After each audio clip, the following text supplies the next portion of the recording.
সারা বাংলাদেশ ঘুরে আমি দেখছি মানুষের ভাষার যে কত পরিবর্তন। আপনি চট্টগ্রাম যান, একরকম ভাষা। আপনারা বলেন কেমন আছেন, তারা বলে বদ্দা গম আছেন, কথা বলে না। সম্মানিত সুধী, আপনি নোয়াখালীতে যান, তারা ফ বলতে পারে না, বলে হ। তারা ফানি রেখো হানি, ফানে রেখো হান। তবে যাতে মাতাল তালে ঠিক, পেপেরে কিন্তু হে হে কয় না, ঠিক কিনা বলেন? আমি কুড়িমুকুলে পড়ছিলাম এটা ম্যাগাজিন, যে দুই বন্ধুর সাথে ঢাকা ইয়ার নোয়াখালী দুই বন্ধুর সাথে ঝগড়া লাগছে। তো ঢাকার বন্ধু নোয়াখালীর বন্ধুরে বলতেছে, দোস্ত তোমরা নাকি ফরে হ কইছে কোন হাগলে, কইছে কোন। এরপর আপনি ঢাকায় যান, বাসা চেঞ্জ, বাপের হালা পুত্র হালা, আব্বা হালাই কেমন আছে, পোলা হালাই ভালো আছে, তুমি হালাই কেমন আছে। আমরা বলি আমরা, তারা বলে মোরা, আমরা বলি আমি, তারা বলি মুই।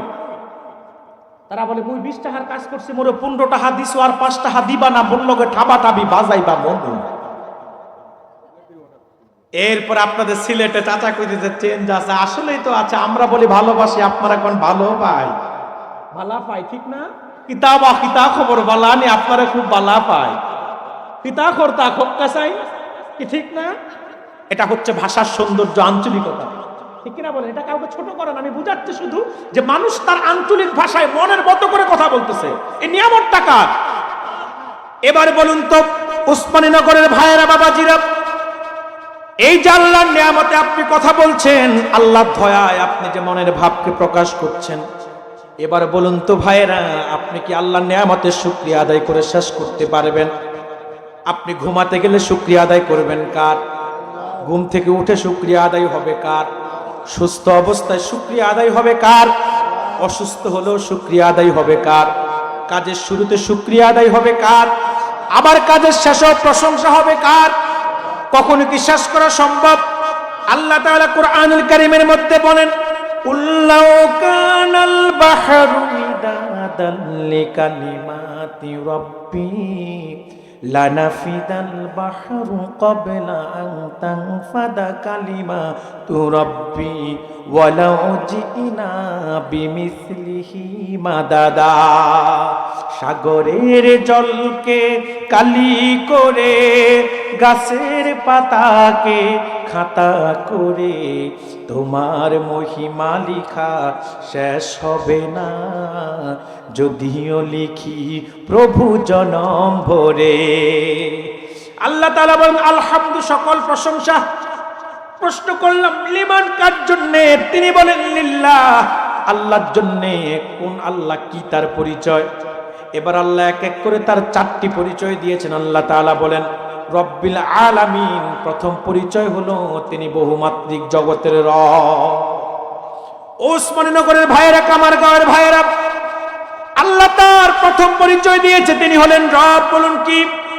কথা বলেন না কেন? তিনার পরিচয় প্রথম দিয়েছে কি? রব। এটা আল্লাহর কাছে এত প্রিয় নাম, রব শব্দটা আল্লাহর কাছে এত প্রিয় শব্দ। আল্লাহর 99টা সিফাতি নাম আছে, গুণাবলী নাম আছে। এই সিফাতি 99 নামের মধ্যে সবচেয়ে প্রিয় নাম রব। এজন্যই তো আল্লাহ তাআলা সর্বপ্রথম যখন তার পরিচয় জানতে চেয়েছেন আলমে আরোহার মধ্যে, কোরআন সাক্ষী, সেদিন আল্লাহ তার রহমানের পরিচয় জানতে চান নাই, সেদিন তার রহিমের পরিচয় জানতে চান নাই। তিনি খালেক, তিনি মালেক, তিনি গাফফার, তিনি কাহ্হার, তিনি সাত্তার, তিনি জব্বার, তিনি হালিম। তিনি জানতে চান নাই তার কোন পরিচয়, তিনি পরিচয় জানতে চেয়েছেন আলাস্তু বিরাব্বিকুম, আমি কি তোমাদের রব নই? আল্লাহু আকবার বলবেন না? আল্লাহর কাছে এত প্রিয় নাম রব, এজন্য তিনি তার প্রথম পরিচয় দিয়েছেন এবং প্রথম পরিচয় জানতে চেয়েছেন আলমে আরোহার মধ্যে। যখন আদম পৃথিবীতে আসে নাই, তার আগে আল্লাহ একটা সম্মেলন করেছিলেন আত্মার জগতে। আল্লাহ সেখানে আলমে আরোহার মধ্যে সকল রূহকে লক্ষ্য করে বলেছিলেন আলাস্তু বিরাব্বিকুম, আমি কি তোমাদের রব নই? আল্লাহর কাছে কত প্রিয় নাম রব, এই জন্য প্রথম পরিচয় জানতে চেয়েছেন রব। আবার এই পৃথিবীতে যত নবী এসেছে সবাই আল্লাহর রুবুবিয়তের দাওয়াত দিয়েছে, সুবহানাল্লাহ বলবেন না? শুধু তাই না, আল্লাহর হাবিবের উপর আল্লাহ যখন প্রথম ওহী পাঠিয়েছিলেন 30 পারা কোরআনের সূরা আলাকের প্রথম 5 আয়াত, সেখানেও আল্লাহ প্রথম পরিচয় দিয়েছেন রব। ইকরা বিসমি রব্বিক, মুহাম্মদ সাল্লাল্লাহু আলাইহি ওয়াসাল্লাম পড়ুন আপনার রবের নামে। আবার কোরআনটা আল্লাহ সাজিয়েছেন 114টা সূরা দিয়ে। প্রথম সূরার মধ্যে আল্লাহ প্রথম পরিচয় দিয়েছেন রব, আবার কোরআনের শেষ সূরার মধ্যে প্রথম পরিচয় দিয়েছেন রব। সুবহানাল্লাহ বলবেন না? আবার কবরও কিন্তু প্রথম প্রশ্ন হবে মান রব্বুকা, তোমার রব কে? সুবহানাল্লাহ বলবেন না? কবরে প্রশ্ন কয়টা? তিনটি মূল প্রশ্ন, তিনটি মূল প্রশ্ন করবে ফেরেশতারা, তিনটি। এর আগে এমনিতে দুইটা পরীক্ষা আছে, মনস্তান্ত্রিক পরীক্ষা আছে একটা, আবার শেষে আরেকটা প্রশ্ন আছে। তবে মূল প্রশ্ন হলো তিনটি, তার মধ্যে প্রথমটাই হলো মান রব্বুকা, তোমার রব কে? আমাদের রব কে? জবান খুলে বলুন আমাদের রব কে? আল্লাহ আমার রব, এই রবই আমার সব। মুমিন বলবে রব্বি আল্লাহ, আমার রব হলো আল্লাহ। সুবহানাল্লাহ বলবেন না? তাহলে কবরের মধ্যে প্রথম প্রশ্ন করবে রবকে, রবের পরিচয় জানতে চাইবে। আল্লাহ সূরা ফাতিহাতে প্রথম পরিচয় দিয়েছে রব্বিল আলামিন, তিনি বহুমাত্রিক জগতের রব। আল্লাহর প্রথম পরিচয়টা হলো রবের পরিচয়। এখন প্রশ্ন করতে পারেন হুজুর, রবের ব্যাখ্যা কি? ঠিক না যে রব আল্লাহর প্রিয় নাম, এটা বুঝলাম, এটা দিয়ে সূরা ফাতিহা শুরু করেছে। চারটি পরিচয়ের মধ্যে প্রথম পরিচয় রবেরই আল্লাহ দিয়েছে, কিন্তু রবের ব্যাখ্যা কি, অর্থ কি? আপনারা ডিকশনারিতে পড়েছেন রব অর্থ প্রভু, প্রতিপালক, ঠিক না? রব অর্থ কি পড়েছেন? প্রভু, প্রতিপালক। কিন্তু এটা হচ্ছে রবের আংশিক অর্থ। রবের মূল ব্যাখ্যা করেছেন ইমাম কাজী নাসির উদ্দিন বাইজাবি রাহমাতুল্লাহ আলাইহি তাফসিরে বাইজাবির প্রথম খণ্ডের মধ্যে। ইমাম বাইজাবি তাফসিরে বাইজাবিতে রবের ব্যাখ্যা দিতে গিয়ে ইমাম বাইজাবি লেখেন আর রব্বু বিমানাত তারবিয়া ইয়া তামলিকু শাইয়িহি কামালিহি শাইয়ান ফাশাইয়া। ইমাম কাজী নাসিরউদ্দিন রাহমাতুল্লাহ আলাইহি বলেন আর রব্বু বিমানাত তারবিয়াতি হিয়া তামলিকু শাইয়িহি কামালিহি শাইয়ান ফাশাইয়া।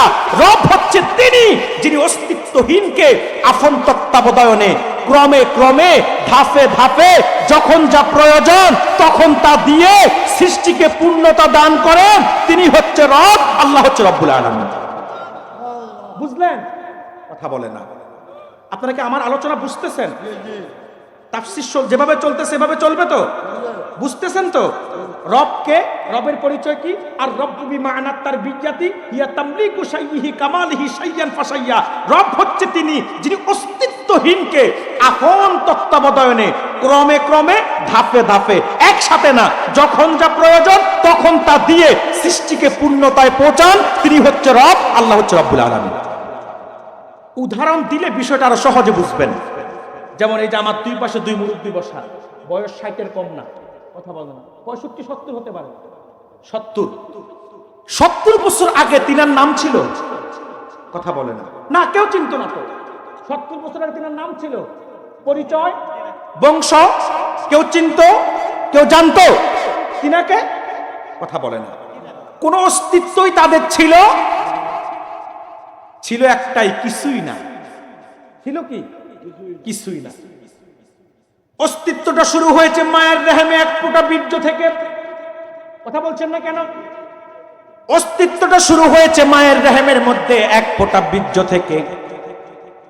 আল্লাহ তাআলা বলেছেন 40 দিন ছিল বীর্য আকারে। আপনার আমার অস্তিত্ব বীর্য থেকে সূচনা।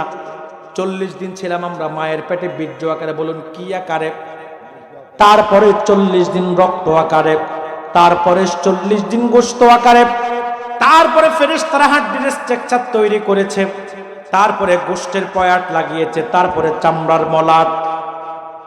যতক্ষণ পর্যন্ত রুহু আসে নাই ততক্ষণ জীবিত না, খালি একটা বডি পেটের ভিতরে পড়ে আছে মায়ের। এবার যখন রুহু আসলো, আপনি আমি মায়ের পেটে জীবিত হলাম। নির্দিষ্ট একটা সময় পার হওয়ার পরে আল্লাহ আপনাকে আমাকে পৃথিবীতে পাঠিয়েছেন। তখন কি আমাদের দাঁত ছিল? কথা বলছেন না কেন? তখন আমাদের দাড়ি ছিল? কথা বলছেন না কেন? তখন আমাদের অনেক কিছুই ছিল না, কি ঠিক না? আমরা কিছুই ছিলাম না। কিছু কিছু করে আল্লাহ প্রথমে বীর্য, তারপরে রক্ত, তারপরে গোশতের টুকরা, তারপরে হাড্ডির স্ট্রাকচার, তারপরে গোশতের পয়াট, তারপরে চামড়ার মলাট, তারপরে রুহু দিলেন। চোখের জায়গায় চোখ দিলেন, কানের জায়গায় কান দিলেন, নাকের জায়গায় নাক দিলেন, হাতের জায়গায় হাত দিলেন। ইচ্ছা করলে তিনি তো একটা কম দিতে পারতেন কি পারতেন না? ইচ্ছা করলে 2 চোখ ছাড়া আপনাকে পৃথিবীতে পাঠাতে পারতেন কি পারতেন না? ইচ্ছা করলে একটা হাত ছাড়া তিনি পাঠাতে পারতেন কি পারতেন না? ইচ্ছা করলে একটা পাও ছাড়া পৃথিবীতে পাঠাতে পারতেন কি পারতেন না? কিন্তু তিনি তা করেন নাই। তিনি সৃষ্টিকে পূর্ণতা দিয়ে তারপর আমাকে আপনাকে পৃথিবীতে পাঠিয়েছেন। এখন আপনিও তো কোমল, আমিও কোমল। পৃথিবীতে আসার পরে একেবারে যখন দুনিয়াতে মানুষ আসে, ইচ্ছা করলে সে গোশত খেতে পারবে না, মাছ খেতে পারবে না, আবার ঠান্ডা কিছু খেতে পারবে না, তার ঠান্ডা লেগে যাবে। গরম কিছু খেতে পারবে না, তার মুখটা পুড়ে যাবে। এমন এক রিজিকের ব্যবস্থা আল্লাহ তখন করেছে মায়ের বুকের মধ্যে, যেটা গরমও না ঠান্ডাও না, যেটা এমন এক রকম যেটা কুসুম কুসুম। আবার আপনার বয়স বাড়তেছে, আপনার জিহ্বায় স্বাদ আসতেছে, এখন আপনার গোশত খেতে মন চায়, এখন আপনার মাছ খেতে মন চায়, এখন আপনার নানা রং বেরঙের রিজিক গ্রহণ করতে মন চায়। দাঁত দরকার আছে না নাই? তিনি দাঁত দিয়েছেন। কথা বলছেন না কেন? এক কথায় যখন যা প্রয়োজন তখন তা দিয়েছেন। শুধু তাই না, হাদিসের মধ্যে এসেছে আল্লাহর হাবিব বলেছেন, আল্লাহর বান্দা যত বছর হায়াতে বেঁচে থাকবেন তত বছরের রিজিকও আল্লাহ নির্ধারণ করে দিয়েছেন। একটা মানুষ দুনিয়াতে আসার আগে 50,000 বছর আগে আল্লাহর বান্দা কতটুকুন খাবে, কতটুকুন প্রাণ করবে, প্রতিটা রিজিকের মধ্যে দানায় দানায় নাম লেখে বান্দার কদমের তলায় আল্লাহ রেখে দেয়। যখন যা প্রয়োজন তখন সে সামনে পায়। তার রিজিকে যা আছে সেটা তার হবেই হবে। আপনার যেটা রিজিকে আছে সেটা আপনারই, পৃথিবীর কোনো শক্তি নাই আপনার থেকে সেটা চিনিয়ে নেওয়া। আর যেটা আপনার না, যেটা আপনার না, হাজার চেষ্টা করো আপনি সেটা পাওয়ার সুযোগ নাই। এজন্য আজকে উসমানীনগরের বাবাজিদেরকে, ভাইদেরকে পায়ে দুটা হাত দিয়ে অনুরোধ করে যাব, অন্যের সম্পদ দেখে কখনো আফসোস করার দরকার নাই। আজকে সভাপতি সাহেবের বাড়িতে বসেছি, রাজকীয় বাড়ি, কোটি কোটি টাকার মালিক। কথা বলছেন না কেন? আল্লাহ দুনিয়াতে ওয়াসাআত দিয়েছে, আল্লাহ অনেক সম্পদের অধিকারী করেছে। এখন আমি যদি তিনারটা দেখে আফসোস করি আমার কোনো লাভ হবে না। কথা বলছেন না কেন? এটা আল্লাহ তিনাকে দিয়েছে, এটা তিনার জন্য বরাদ্দ। আমি রিজিকের জন্য চেষ্টা করতে পারি, কপালে থাকলে আমারও হতে পারে, তবে না হলে আফসোস করা যাবে না। আমার যেটা সেটা আমার হবেই হবে। কোত্থেকে আসবে সেটা আমি টেরও পাবো না। ধনী মুহূর্তের মধ্যে গরিবও হতে পারে, আবার গরিব মুহূর্তের মধ্যে ধনীও হতে পারে। আল্লাহ আপনার দানায় দানায় রিজিক সব আপনার জন্য বরাদ্দ করে রেখেছেন। ওসমানীনগরের ভাইরা, আপনার যদি কপালে না থাকে সামনের খাবারটাও আপনি খেতে পারবেন না। এজন্য দেখবেন আপনি খেতে বসেছেন, এমন একটা ফোন এসেছে, খাবারটা রেখে আপনি চলে গেছেন সিলেট, তার মানে এই খাবারে আপনার রিজিক নাই। আবার আপনি খেতে বসেছেন, একজনের খাবার সামনে নিয়ে বসেছেন, আর একজন আয়েশার সামনে হাজির, খাবার আছে একজনের, এখন তিনারা রাখা কেমনে খান? এখন দুইজনে মিলেমিশে ভাগ করে খাইছেন। এক সেকেন্ড আগেও আপনি জানতেন না আল্লাহ যেখানে দুইজনের রিজিক রেখে দিয়েছে। এই জন্য আল্লাহর বান্দাদেরকে বলবো শুকরিয়া আদায় করতে হবে আল্লাহর। আল্লাহ আপনার জন্য যা কিছু বরাদ্দ করেছেন তার মধ্যে সন্তুষ্ট থাকতে হবে। সেই রবের প্রতি সন্তুষ্ট থাকতে হবে যিনি আপনার যখন যা প্রয়োজন তখন তা মিটান। রব হচ্ছে তিনি, যিনি অস্তিত্বহীনকে আপন তত্ত্বাবধানে ক্রমে ক্রমে ধাপে ধাপে যখন যা প্রয়োজন তখন তা দিয়ে সৃষ্টিকে পূর্ণতা দান করেন। তিনি হচ্ছে রব, আল্লাহ হচ্ছে রব্বুল আলামিন। রজব শাবানে বরকতে দাও, রমজান মাসে গুনাহ জড়াও। রজব শাবানে বরকতে দাও, রমজান মাসে গুনাহ জড়াও। সপ্তাহ জুড়ে তুমি বরকতে দাও, সপ্তাহ জুড়ে তুমি বরকতে দাও। জুমার দিনে তুমি গুনাহ জড়াও। বালাগাল উলা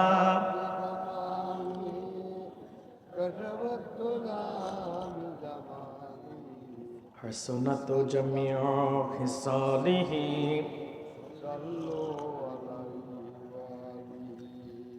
কামারগাঁও গ্রামবাসীর উদ্যোগে 16তম বার্ষিক ইসলামী সুন্নি মহাসম্মেলন 2026-এর উপস্থিত সম্মানিত সভাপতি জনাব শাহ মোহাম্মদ জয়নাল আবেদিন সাহেব, যুক্তরাজ্য প্রবাসী, উপস্থিত জনাব আলহাজ বদরুল ইসলাম হারুন মিয়া সাহেব, জনাব আলহাজ আব্দুল গফফার সাহেব, জনাব মোহাম্মদ মাসুক আলী সাহেব, জনাব মোহাম্মদ শমসের উদ্দিন সাহেব, জনাব মোহাম্মদ সওয়াবুল্লাহ সাহেব, আল্লাহ সকলকে কবুল করুক বলি আমিন। আমার সামনে উপস্থিত জাতির শ্রেষ্ঠ সন্তান, জাতির মাথার মুকুট, সম্মানিত উলামায়ে কেরাম, বাবার বয়সী পরম শ্রদ্ধেয় মুরব্বিয়ানে এজাম, তারুণ্যের উচ্ছ্বাস উদ্দীপনায় ভরপুর অন্যায় ও অসত্যের বিরুদ্ধে বলিষ্ঠ কণ্ঠস্বর আমার কলিজার টুকরা যুবক ভাইয়েরা, বিভিন্ন স্কুল কলেজ ইউনিভার্সিটির ছাত্র বন্ধুগণ, রাজনীতিবিদ, শিক্ষাবিদ, ব্যবসায়ী, চাকুরিজীবী, বিভিন্ন শ্রেণী পেশায় কর্মরত কর্মজীবী ভাইয়েরা, ছোট্ট ছোট্ট সোনামণিরা, পর্দার অন্তরালে অবস্থিত অবলা সরলা সতীসাধ্যী দিনদার ইমানদার নেককার সলেহা পর্দানিশীল মা ও বোনেরা, সকলের প্রতি শ্রেণী মোতাবেক শ্রদ্ধা, ভালোবাসা এবং স্নেহ জ্ঞাপন করছি। শুরুতেই প্রশংসা আদায় করছি মহান মুনিবের দরবারে, যে মহান মুনিব এশার নামাজের পরপর এই এলাকার অসংখ্য মানুষ থেকে বাছাই করে আল্লাহর কোরআনের কিছু প্রেমিককে এই বেহেশতের বাগানে দয়া করে আশার বসার তৌফিক ভিক্ষা দান করেছেন। সেজন্য আসুন আমরা সকলে একবার হৃদয়ের সবটুকুন আবেগ অনুভূতিকে উচ্ছ্বাস করে, দিল মন উজাড় করে, অবনত চিত্তে সমবেত কণ্ঠে রাতের নিস্তব্ধতাকে ভঙ্গ করে সিংহের ন্যায় গর্জন দিয়ে কালিমাতুশ শুকুর আদায় করি, জবান খুলে বলি আলহামদুলিল্লাহ।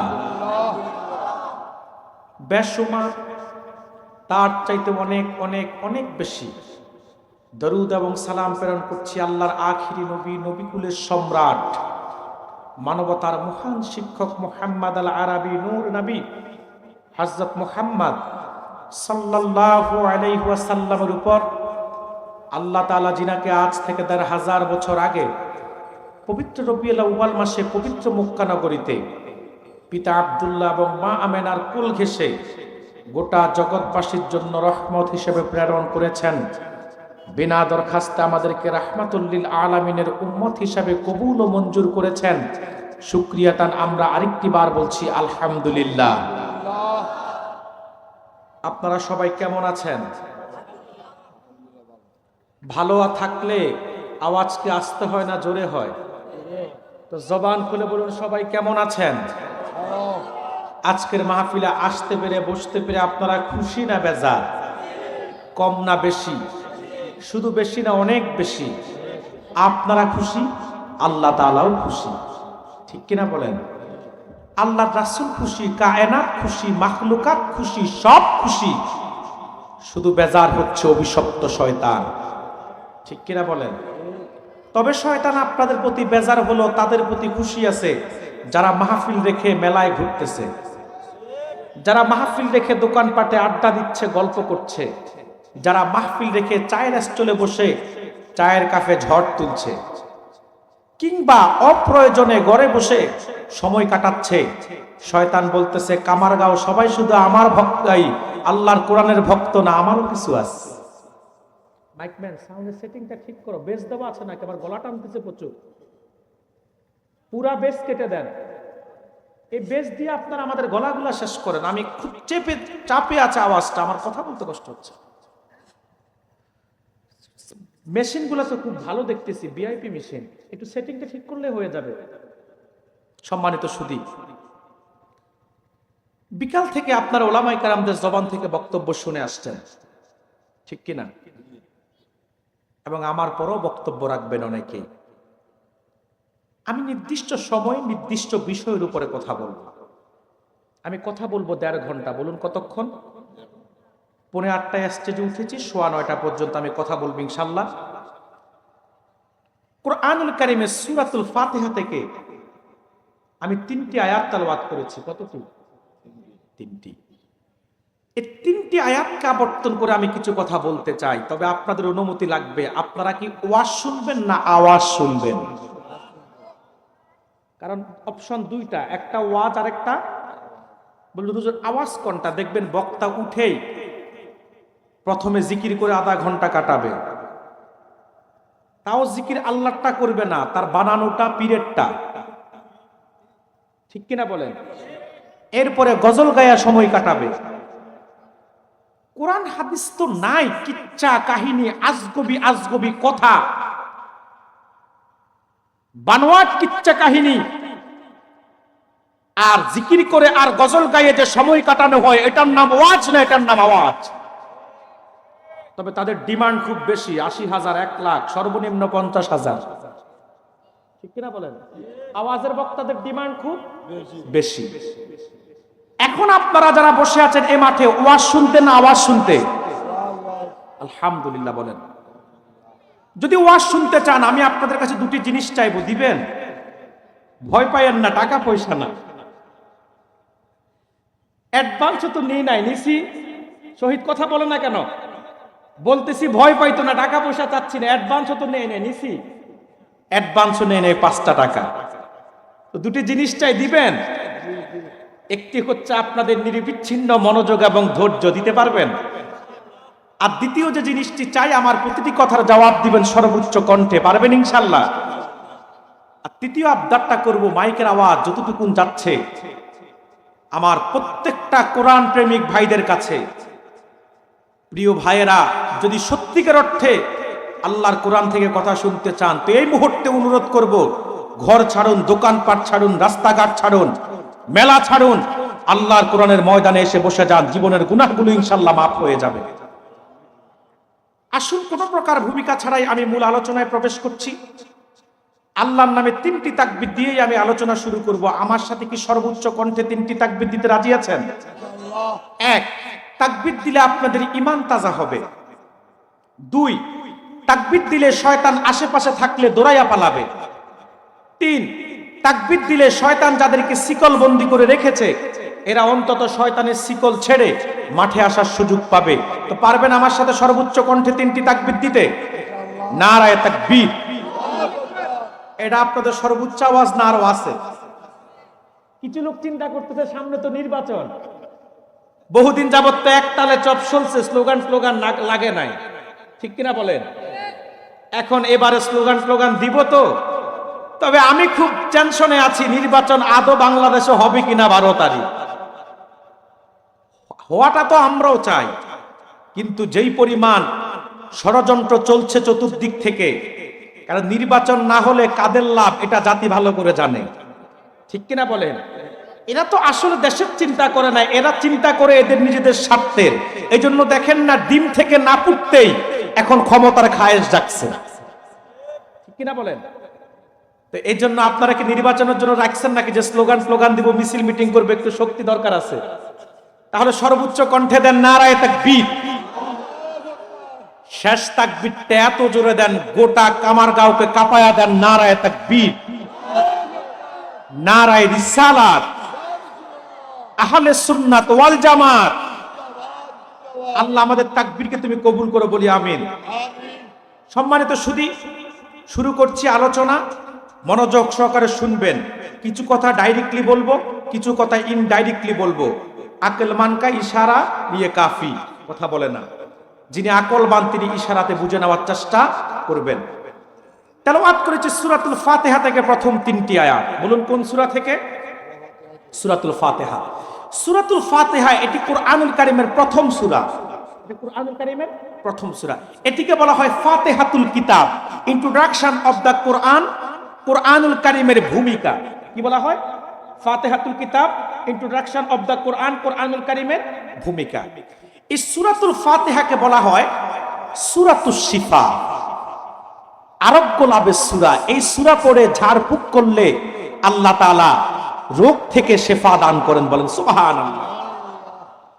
গোটা কোরআনটাকেই আল্লাহ শেফা বলেছেন, সুবহানাল্লাহ বলবেন না? আল্লাহর হাবিব বলেছেন কোরআন হচ্ছে শেফা। আল্লাহর হাবিব বলেছেন ইন্না হাযাল কোরআন হুয়া হাবলুল্লাহিল মাতিন নূরুম মুবিন শিফাউন নাফি ইসমাতুন লিমান তামাসসাকা বিহি ওয়া নাজাতুন লিমান ইত্তিবা। সুবহানাল্লাহ বলবেন না? আল্লাহর হাবিব বলেছেন নিশ্চয় এই কোরআন হাবলুল্লাহিল মাতিন, আল্লাহর রশি। কার রশি? এই কোরআন আল্লাহর রশি, এবং এই কোরআনকে বলেছে নূরুম মুবিন, সুস্পষ্ট নূর। সুবহানাল্লাহ বলবেন না? শিফাউন নাফি, মহা ঔষধ। শুধু তাই না, ইসমাতুল লিমান তামাসসাকা বিহি ওয়া নাজাতুল লিমান ইত্তিবা। যে ব্যক্তি আল্লাহর রশি কোরআনকে আঁকড়িয়ে ধরবে, এই কোরআন তাকে টেনে টেনে আল্লাহ জান্নাত পর্যন্ত পৌঁছায়া দিবে। এই কোরআন শিফা, কোরআন কি? শিফা। সূরা ফাতিহাকেও বলেছে সূরাতুশ শিফা। হাফেজ জালালউদ্দিন সুয়ুতী রাহমাতুল্লাহ আলাইহি তাফসীরে জালালাইনের হাসিয়ার মধ্যে লিখেছেন, সূরাতুল ফাতিহার প্রতিটি হরফে আল্লাহ ৭০টি করে রোগের ঔষধ রেখেছেন। কতটি? ৭০টি। এই সূরাতুল ফাতিহা হলো সূরাতুস সালাত, নামাজের সূরা। এজন্যই তো হাদিসের মধ্যে এসেছে, তিরমিজির হাদিস, সূরা তিরমিজিতে আল্লাহর হাবিব বলেছেন, লা সালাতা ইল্লা বিল ফাতিহাতিল কিতাব। সূরা ফাতিহা ব্যতীত নামাজ হয় না। এমন কোন নামাজ নাই যেই নামাজে রাকাত নাই, আর এমন কোন রাকাত নাই যেই রাকাতে সূরা ফাতিহা নাই। তবে ইমামের পিছনে যখন পড়বেন তখন সূরা ফাতিহা পড়া লাগবে না, তখন ইমামের কেরাতটাই মুক্তাদির কেরাত বলে গণ্য হবে।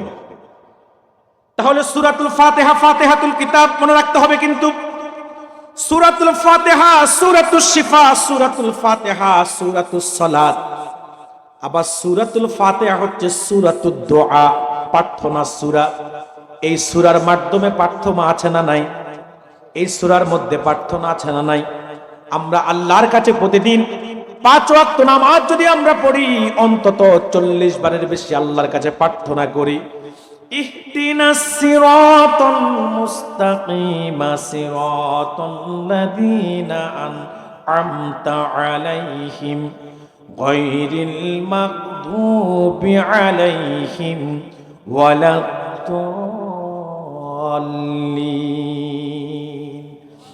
প্রতিদিন আমরা আল্লাহর কাছে বলি, আল্লাহ সরল সঠিক পথে আমাদেরকে পরিচালিত করো।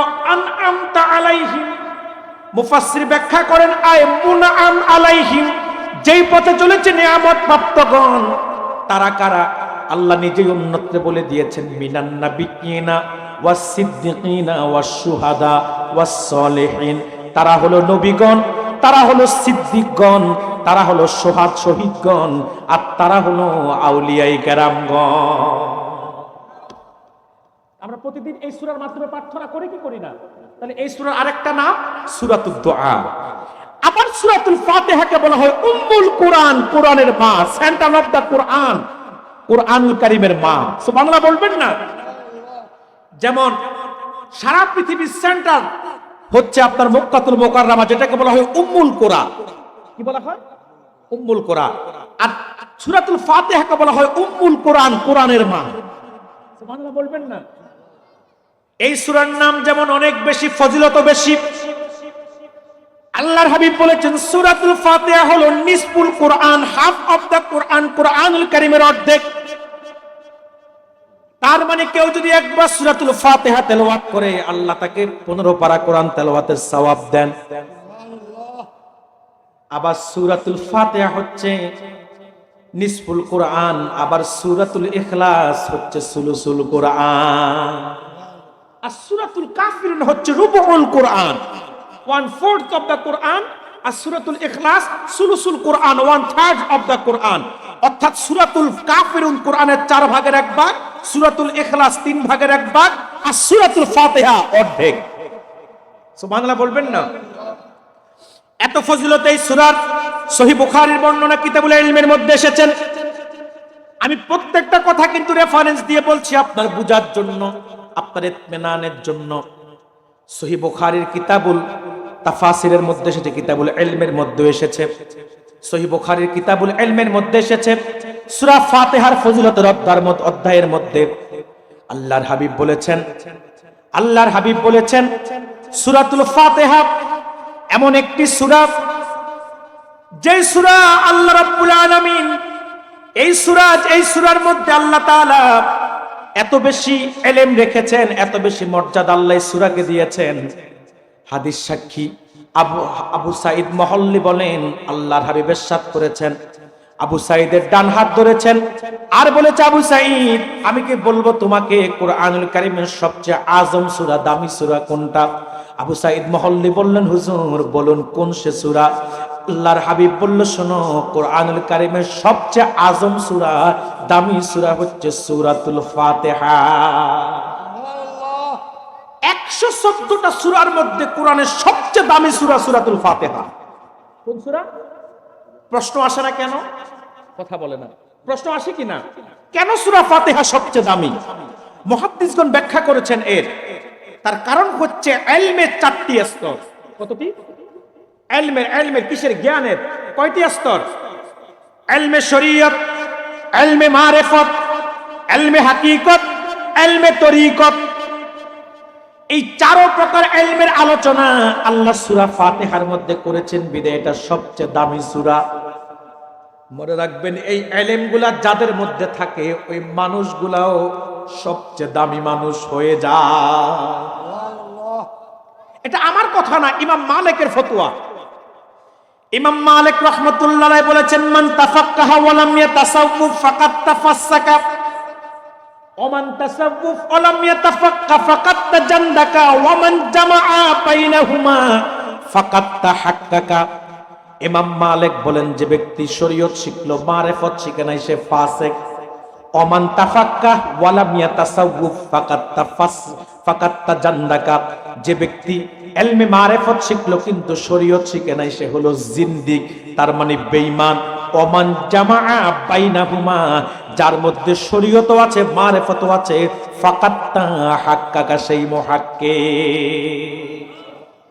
কিন্তু বাংলাদেশে আসি আমরা বড় বিপদে। কেউ আছে শরীয়ত মানে মারিফত মানে না, আবার কেউ আছে মারিফত মানে শরীয়তের ধার ধারে না। ঠিক না? যেমন এক শ্রেণীর লোক আছে, তারা শুধু ইলমে শরীয়ত মানে, ইলমে মারিফত কি বিশ্বাস করে না। বলে পীর মুরিদির দরকার নাই, পীর মুরিদি এটা শিরকি কাজ। বলে আল্লাহকে পেতে আবার মাধ্যম লাগে নাকি? পীর মুরিদির কথা কি কোরআন হাদিসে আছে নাকি? কি বলে না? অথচ আল্লাহ নিজেই বলেছে, আবতাগু ইলাইহিল ওয়াসিলা, তোমরা ওসিলা তালাশ করো। এবং আল্লাহ বলেছে, কুনু মা'আস সাদিকিন, তোমরা সৎ লোকদের সঙ্গী হও। সাদিকিনের ব্যাখ্যায় এসেছে সৎ লোক কারা? তারাই হলো মিনান নাবিয়্যিন ওয়াস সিদ্দিকিন ওয়াস শুহাদা ওয়াস সলিহিন। কথা বলছেন না কেন? আমার ভাইয়েরা, তো একদল ভাই আছে ইলমে শরীয়ত মানে, ইলমে মারিফত মানে না, পীর মুরিদি কে অস্বীকার করে, তরিকত তাসাউফ চর্চাকে অস্বীকার করে, ইলমে মারিফত কে অস্বীকার করে। কি আছে না নাই? আবার কিছু ভণ্ড আছে যারা ইলমে মারিফত নিয়ে আছে, যারা শরীয়তের ধার ধারে না। এদের কাছে নামাজ নাই, রোজা নাই, পর্দা নাই, এলেব নাই, আদব নাই, আখলাক নাই। এদের কাছে আছে মারিফত। এর মারিফত চর্চার জন্য এরা বানাইছে ঢোল, তবলা, একতারা, দোতারা, সেতারা, তাম্বুরা, জাম্বুরা, হারমোনিয়াম, গিটার। কি আছে না নাই? আচ্ছা বলেন তো, ঢোল, তবলা, একতারা, দেতারা, সোতারা, তাম্বুরা, জাম্বুরা, হারমোনিয়াম, গিটার বাজায় যে মারিফত চর্চা হয়, ওটা কি মারিফত না মাইদের পথ? এরা নামাজ পড়ে না, পীরও পড়ে না, মুরিদও পড়ে না, পর্দা নাই, আদব নাই, আখলাক নাই, আমল নাই, এলেম নাই, আছে একটাই জিকির। কথা বলে না। তাও কি পুরুষ মহিলা একসাথে? কথা বলে না। দেখবেন পর্দা নাই, কিচ্ছু নাই, সব একসাথে নারী পুরুষ হইয়া পীর মুরিদ, মহিলা মুরিদ, পুরুষ মুরিদ। এরপরে বাতি বন্ধ করে দেখো, মনের বাতি, বড় বাতি, বাইরের বাতি, মারো লাথি। এরপরে দেখবেন আপনার বলে মনের পর্দা, বড় পর্দা, বাইরের পর্দা সরাও। এরপরে নারী পুরুষ সব একসাথে হইয়া জিকির করে, আল্লাহটা না আব্বারটা। কথা বলে না। তালা বাবা, কালা বাবা, গাজা বাবা, মাস্তান বাবা, চালচোর বাবা, ডালচোর বাবা, তেলচোর বাবা, ডিপজল বাবা, পিস্তল বাবা, বিড়ি বাবা, গাঞ্জা বাবা, বাবারে বাবা, ওরে বাবা। কি আছে না? আছে না? আছে না?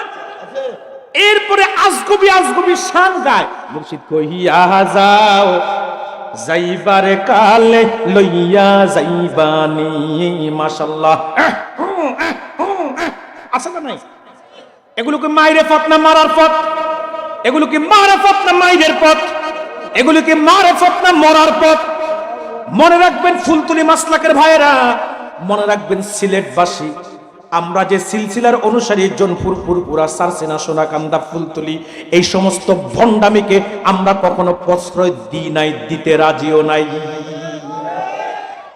কিন্তু করব কি, মাঝে মধ্যে আমাদের মধ্যে কিছু ভেজাল ঢুকে যায়, ঠিক কিনা বলে? ভণ্ড বেশারা আউল বাউল ফাউলদেরকে আমরাও মাঝে মধ্যে দাওয়াত করে আনি। এদের নামাজ নাই, রোজা নাই, জিকিরের নামে করে বেসরা কাজ, লাফালাফি। লাফালাফি ছাড়া তো কিচ্ছু নাই, কথা বলে না। মনে রাখবেন মুসলমান, আল্লাহ জিকির করতে হবে বিনয়ের সাথে, কিন্তু নাচানাচি লাফালাফির আল্লাহ জিকিরের মধ্যে পীরের নাম নিয়ে জিকির করা, এটা নিছক ভণ্ডামি ছাড়া কিছু নয়। জোনপুর ফুরফুরা সারসিনা সোনাকান্দা ফুলতলি এইসব ভণ্ডামিকে কোনোদিন সমর্থন করে না, কোনোদিন করবেও না, ঠিক কিনা বলেন? আমার ভাইয়েরা, তো ইলমে শরীয়ত যে ব্যক্তি অর্জন করবে, মারিফত অর্জন করবে না, সে হলো ফাসিক। আর যে ব্যক্তি ইলমে মারিফত শিখবে, শরীয়ত শিখবে না, সে হচ্ছে জিন্দিক, বেঈমান। কিন্তু যার মধ্যে ইলমে শরীয়তও আছে, মারিফতও আছে, ইমাম মালিক বলেন সেই হলো মুহাক্কিক। ঠিক কোরআনুল কারীমের সূরাতুল ফাতিহার মধ্যে ইলমে শরীয়ত, ইলমে মারিফত সব ইলম আলোচনার কারণে আল্লাহ এই সূরাটাকে কোরআনের সবচেয়ে আজম সূরা, দামি সূরা বানায়া দিয়েছে। তবে অবাক হবেন, সূরাটা আল্লাহ শুরু করেছে ইলমে মারিফত দিয়ে। কোন ইলম দিয়ে? কথা বলে না। সূরাটা আল্লাহ শুরু করেছে ইলমে মারিফত দিয়ে। ইলমে মারিফত মানে হলো আল্লাহর পরিচয়। মারিফত মানে কি? আল্লাহর পরিচয়। সূরাটা আল্লাহ শুরু করেছে ইলমে মারিফত দিয়ে। আল্লাহ বলেন আলহামদু, সকল প্রশংসা। প্রশ্ন করলাম লিমান, কার জন্য? তিনি বলেন লিল্লাহ, আল্লাহর জন্য। কোন আল্লাহ, কি তার পরিচয়? এই তো শুরু হলো মারিফত। আল্লাহ এবার এক এক করে তার চারটি পরিচয় দেন। আল্লাহ তাআলা বলেন রব্বিল আলামিন আর রহমানির রহিম মালিকি ইয়াউমিদ্দিন। আল্লাহ বলেন সে আল্লাহ যিনি রব্বিল আলামিন, সে আল্লাহ যিনি আর রহমান, সে আল্লাহ যিনি আর রহিম, সে আল্লাহ যিনি মালিক ইয়াউমিদ্দিন, বিচার দিবসের মালিক। আল্লাহ তার কয়টা পরিচয় দিছে? চারটা। আল্লাহ বলে আলহামদু, সকল প্রশংসা। প্রশ্ন করলাম লিমান, কার জন্য? আল্লাহ নিজেই জবাব দেন লিল্লাহ, প্রশংসা হবে আল্লাহর। বলুন প্রশংসা হবে কার? আমরা প্রশংসা করব কার? আল্লাহর প্রশংসা কি কেউ কখনো আদায় করে শেষ করতে পারবে? কথা বলছেন না কেন? কখনো আল্লাহর প্রশংসা আদায় করে শেষ করা সম্ভব নয়। মুমিন সব সময় আল্লাহর প্রশংসা করতে হবে, কারণ আল্লাহর প্রশংসা করলে আল্লাহ নেয়ামত বাড়িয়ে দেন, আর নাশুকরি করলে আল্লাহ নেয়ামত থেকে বঞ্চিত করে।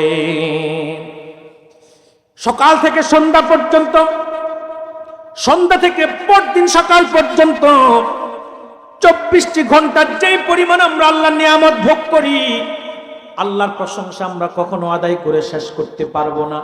কথা বলছেন না কেন? আমার মাথার তালু থেকে পায়ের তালু পর্যন্ত আল্লাহর নিয়ামতে ভরা। কত রং বেরঙের রিজিক আমি আপনি ভক্ষণ করছি, আছে না নাই? শুধু তাই না, শুধু তাই না, ভাইয়েরা অবাক হয়ে যাবেন, আল্লাহ তাআলা এক আশরাফুল মাখলুকাত, মানুষ যত নিয়ামতের মধ্যে ডুবিয়ে রেখেছেন, পৃথিবীতে অন্য কোন প্রাণী এত নিয়ামত দেখেও নাই। আপনি দেখেন একটা গরু সারাদিন ঘাস খায়, খড় খায়, খৈল খায়, ঠিক কিনা বলেন? আপনি যদি তাকে সোনামুখের ডাল, আতপ চালের ভাত, আপনাদের হাওরের কই, বোয়াল, এগুলা সব কিছু নিয়ে তার সামনে দেন, গরু কি খাবে? নাকি লেজে গোবরে এক করে আবার আপনার দিকে ছুঁড়ে মারবে? কারণ গরু এগুলা খাবেন, এগুলো গরুর খাবার না, এগুলো হলো আশরাফুল মাখলুকাত, মানুষের খাবার। একটা গরু জবাই হওয়া পর্যন্ত যত বছর বেঁচে থাকে, সে একটা দুইটা আইটেমে খায়, এর বাইরে তার জন্য কোনো খাবার নাই, রিজিক নাই। কিন্তু আশরাফুল মাখলুকাত মানুষের জন্য আল্লাহ কত রিজিক রেখেছেন। আজকে সকালে একরকম খেয়েছেন, দুপুরে আরেক রকম, বিকালে আরেক রকম, রাতে আরেক রকম, আজকে একরকম হলে কালকে আরেক রকম। একটা মানুষ সারা জীবনে যে কত রিজিক ভক্ষণ করে আর কত রং বেরঙের নিয়ামত ভক্ষণ করে, তার কোনো হিসাব নাই। আল্লাহ এত হালাল করেছে যেটা আপনি চিন্তা করে কুল পাবেন না। মনে রাখবেন হারামটা লিমিটেড, আল্লাহ বলে দিয়েছে এটা হারাম, এটা হারাম, এটা হারাম। কিন্তু হালালটা আনলিমিটেড। কত কিছুকে যে আল্লাহ হালাল করেছে তার কোনো গ্যারান্টি নাই, তার কোনো হিসাব নাই। আপনি মাছ খাবেন, কত মাছ যে হালাল তার কোনো হিসাব নাই। আপনি পাখির গোশত খাবেন, পশুর গোশত খাবেন, কত যে আল্লাহ হালাল করেছে তার কোনো হিসাব নাই। সুবহানাল্লাহ বলবেন না? এজন্য প্রশংসা হবে কার? মাথার তালু থেকে পায়ের তালু পর্যন্ত আল্লাহর নিয়ামতে ভরা। তিনি আদ্যাও অক্সিজেন গ্রহণ করছেন, কার্বন ডাই অক্সাইড বর্জন করছেন।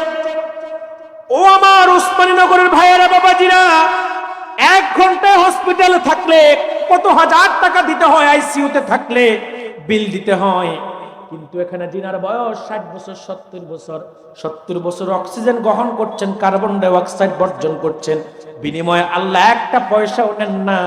আল্লাহ শুধু চায়, বান্দা আমার নিয়ামত ভোগ করছো, শুধু প্রশংসার ভাষায় একবার বলবো আলহামদুলিল্লাহ, আমি সব নিয়ামতের হক আদায় করে দিব। আল্লাহ আপনাকে শোনার জন্য কান দিয়েছেন, দেখার জন্য চোখ দিয়েছেন, শ্বাস প্রশ্বাস বের করার জন্য, ভিতরে নেওয়ার জন্য আল্লাহ আপনাকে নাক দিয়েছেন, খাবার স্বাদ গ্রহণের জন্য আল্লাহ জিহ্বা দিয়েছেন, আবার কথা বলার জন্য বাক শক্তি দিয়েছেন, ধরার জন্য হাত দিয়েছেন, হাঁটার জন্য পা দিয়েছেন। যার 2টা পা নাই সে বুঝে পা যে আল্লাহ দাও কত বড় নিয়ামত। যার 2টা হাত নাই সে বুঝে হাত যে আল্লাহ দাও কত বড় নিয়ামত। যার 2টি চোখ নাই সে বুঝে চোখ জাল্লাত দেওয়া কত বড় নিয়ামত। যে ব্যক্তি কথা বলতে পারে না সে বোঝে মনের ভাব প্রকাশ করাটা যে আল্লাহ দেওয়া কত বড় নিয়ামত। কিন্তু আমরা তো কথা বলতেছি, শুধু বলতেছি তা না, সারা পৃথিবীতে আজকে মানুষ 4000-এর বেশি ভাষায় কথা বলে। কত ভাষা? 4000। আপনারা কয়টা ভাষা জানেন? বাঙালি বাংলা ভাষায় কথা বলে, আর সাথে কিছু মিক্সার আছে, এই ছাড়া আর কতটুকুন জানে? যারা একটু শিক্ষিত তারা হয়তো ইংলিশ বলতে পারে, মাদ্রাসা লাইনে হলে আরবি পারে, উর্দু পারে, ঠিক না? আবার যুবকরা তোমরা যারা মুভি দেখো তোমরা হয়তো হিন্দি বলতে পারো কিছু, ঠিক কিনা বলেন? এর বাইরে কি আমরা ভাষার সাথে, কয়টা ভাষার সাথে আমরা পরিচয়? কিন্তু পৃথিবীতে কত ভাষায় মানুষ কথা বলতেছে, কারো ইংরেজি, কারো আরবি, কারো হিন্দি, কারো হিব্রু, কথা বলে না, কারো ফার্সি, কারো উর্দু। আমাদেরটা কি? একটু জোরে মাতেন না। আসলে কি বাংলাদেশের মানুষ বাংলা ভাষায় কথা বলে? আমি যদি বলি একটা কেদারা আনেন, অনেকে বুঝবেও না, এটাকে খায় না, মাথায় দেন। কিন্তু চেয়ার বললে সবাই বুঝবে, কি ঠিক না? আমাদের ভাষাটা যদিও বাংলা কিন্তু আমরা বলি মিশ্রিত। কোন ভাষা? সারা বাংলাদেশ ঘুরে আমি দেখছি মানুষের ভাষার যে কত পরিবর্তন। আপনি চট্টগ্রাম যান, একরকম ভাষা। আপনারা বলেন কেমন আছেন, তারা বলে বদ্দা গম আছেন, কথা বলে না। নোয়াখালীতে যান, মাইকের সাউন্ডটা কি বাড়বে না একটু? আমি কত আর শক্তি দিব তোমার মাইকে? সম্মানিত সুধী, আপনি নোয়াখালীতে যান, তারা ফ বলতে পারে না, বলে হ। তারা ফানি রেখো হানি, ফানে রেখো হান। তবে যাতে মাতাল তালে ঠিক, পেপেরে কিন্তু হে হে কয় না, ঠিক কিনা বলেন? আমি কুড়িমুকুলে পড়ছিলাম এটা ম্যাগাজিন, যে 2 বন্ধুর সাথে ঢাকা ইয়ার নোয়াখালী 2 বন্ধুর সাথে ঝগড়া লাগছে। তো ঢাকার বন্ধু নোয়াখালীর বন্ধুরে বলতেছে, দোস্ত তোমরা নাকি ফরে হ কইছে কোন হাগলে, কইছে কোন। এরপর আপনি ঢাকায় যান, বাসা চেঞ্জ, বাপের হালা, পুত্র হালা, আব্বা হালাই কেমন আছে, পোলা হালাই ভালো আছে, তুমি হালাই কেমন আছে। আমরা বলি আমরা, তারা বলে মোরা, আমরা বলি আমি, তারা বলি মুই। তারা বলে মুই 20 টাকার কাজ করছি, মোরে 15 টাকা দিছো, আর 5 টাকা দিবা না, বললো গে ঠাবা ঠাবি বাজাইবা বন্ধু। এরপর আপনাদের সিলেটে চাচা কইতে চেঞ্জ আছে, আসলেই তো আছে। আমরা বলি ভালোবাসি, আপনারা কোন ভালো পাই, ভালা পাই, ঠিক না? কিতাবা কিতা খবর বালানি, আপনারা খুব বালা পায়, কিতা করতা খুব কাছাই, কি ঠিক না? এটা হচ্ছে ভাষার সৌন্দর্য, আঞ্চলিকতা, ঠিক কিনা বলেন? এটা কাউকে ছোট করেন, আমি বুঝাচ্ছি শুধু যে মানুষ তার আঞ্চলিক ভাষায় মনের মতো করে কথা বলতেছে। এই নিয়ামতটা কার? এবারে বলুন তো উসমানীনগরের ভাইয়েরা, বাবাজিরা, এই যে আল্লাহর নিয়ামতে আপনি কথা বলছেন, আল্লাহর দয়ায় আপনি যে মনের ভাবকে প্রকাশ করছেন, এবার বলুন তো ভাইয়েরা, আপনি কি আল্লাহর নিয়ামতের শুকরিয়া আদায় করে শেষ করতে পারবেন? আপনি ঘুমাতে গেলে শুকরিয়া আদায় করবেন কার? ঘুম থেকে উঠে শুকরিয়া আদায় হবে কার? সুস্থ অবস্থায় শুকরিয়া আদায় হবে কার?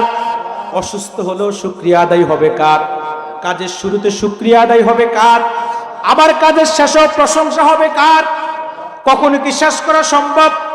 আল্লাহ তাআলা কুরআনুল কারীমের মধ্যে বলেন, কুল্লাউ কানাল বাহরু মিদাদাল লিকালিমাতি রাব্বি লানাফিদাল বাহরু ক্বাবলা আন তানফাদা কালিমাতু রাব্বি ওয়ালাউ জিনা বিমিসলিহি মাদাদা।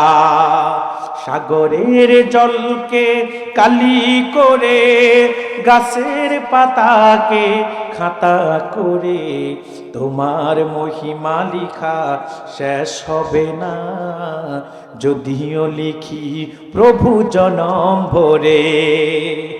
আল্লাহ তাআলা বলেন, আলহামদু, সকল প্রশংসা। প্রশ্ন করলাম লিমান, কার জন্যে? তিনি বলেন লিল্লাহ, আল্লাহর জন্যে। কোন আল্লাহ? কি তার পরিচয়?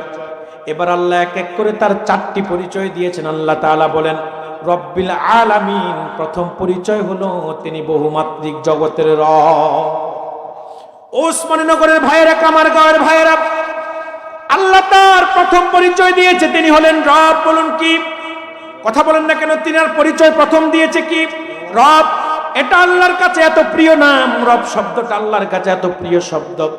আল্লাহর 99টা সিফাতি নাম আছে, গুণাবলী নাম আছে। এই সিফাতি 99 নামের মধ্যে সবচেয়ে প্রিয় নাম রব। এজন্যই তো আল্লাহ তাআলা সর্বপ্রথম যখন তার পরিচয় জানতে চেয়েছেন আলমে আরোহার মধ্যে, কোরআন সাক্ষী, সেদিন আল্লাহ তার রহমানের পরিচয় জানতে চান নাই, সেদিন তার রহিমের পরিচয় জানতে চান নাই। তিনি খালেক, তিনি মালেক, তিনি গাফফার, তিনি কাহ্হার, তিনি সত্তার, তিনি জব্বার, তিনি হালিম। তিনি জানতে চান নাই তার কোন পরিচয়। তিনি পরিচয় জানতে চেয়েছেন আলাস্তু বিরাব্বিকুম, আমি কি তোমাদের রব নই? আল্লাহু আকবার বলবেন না?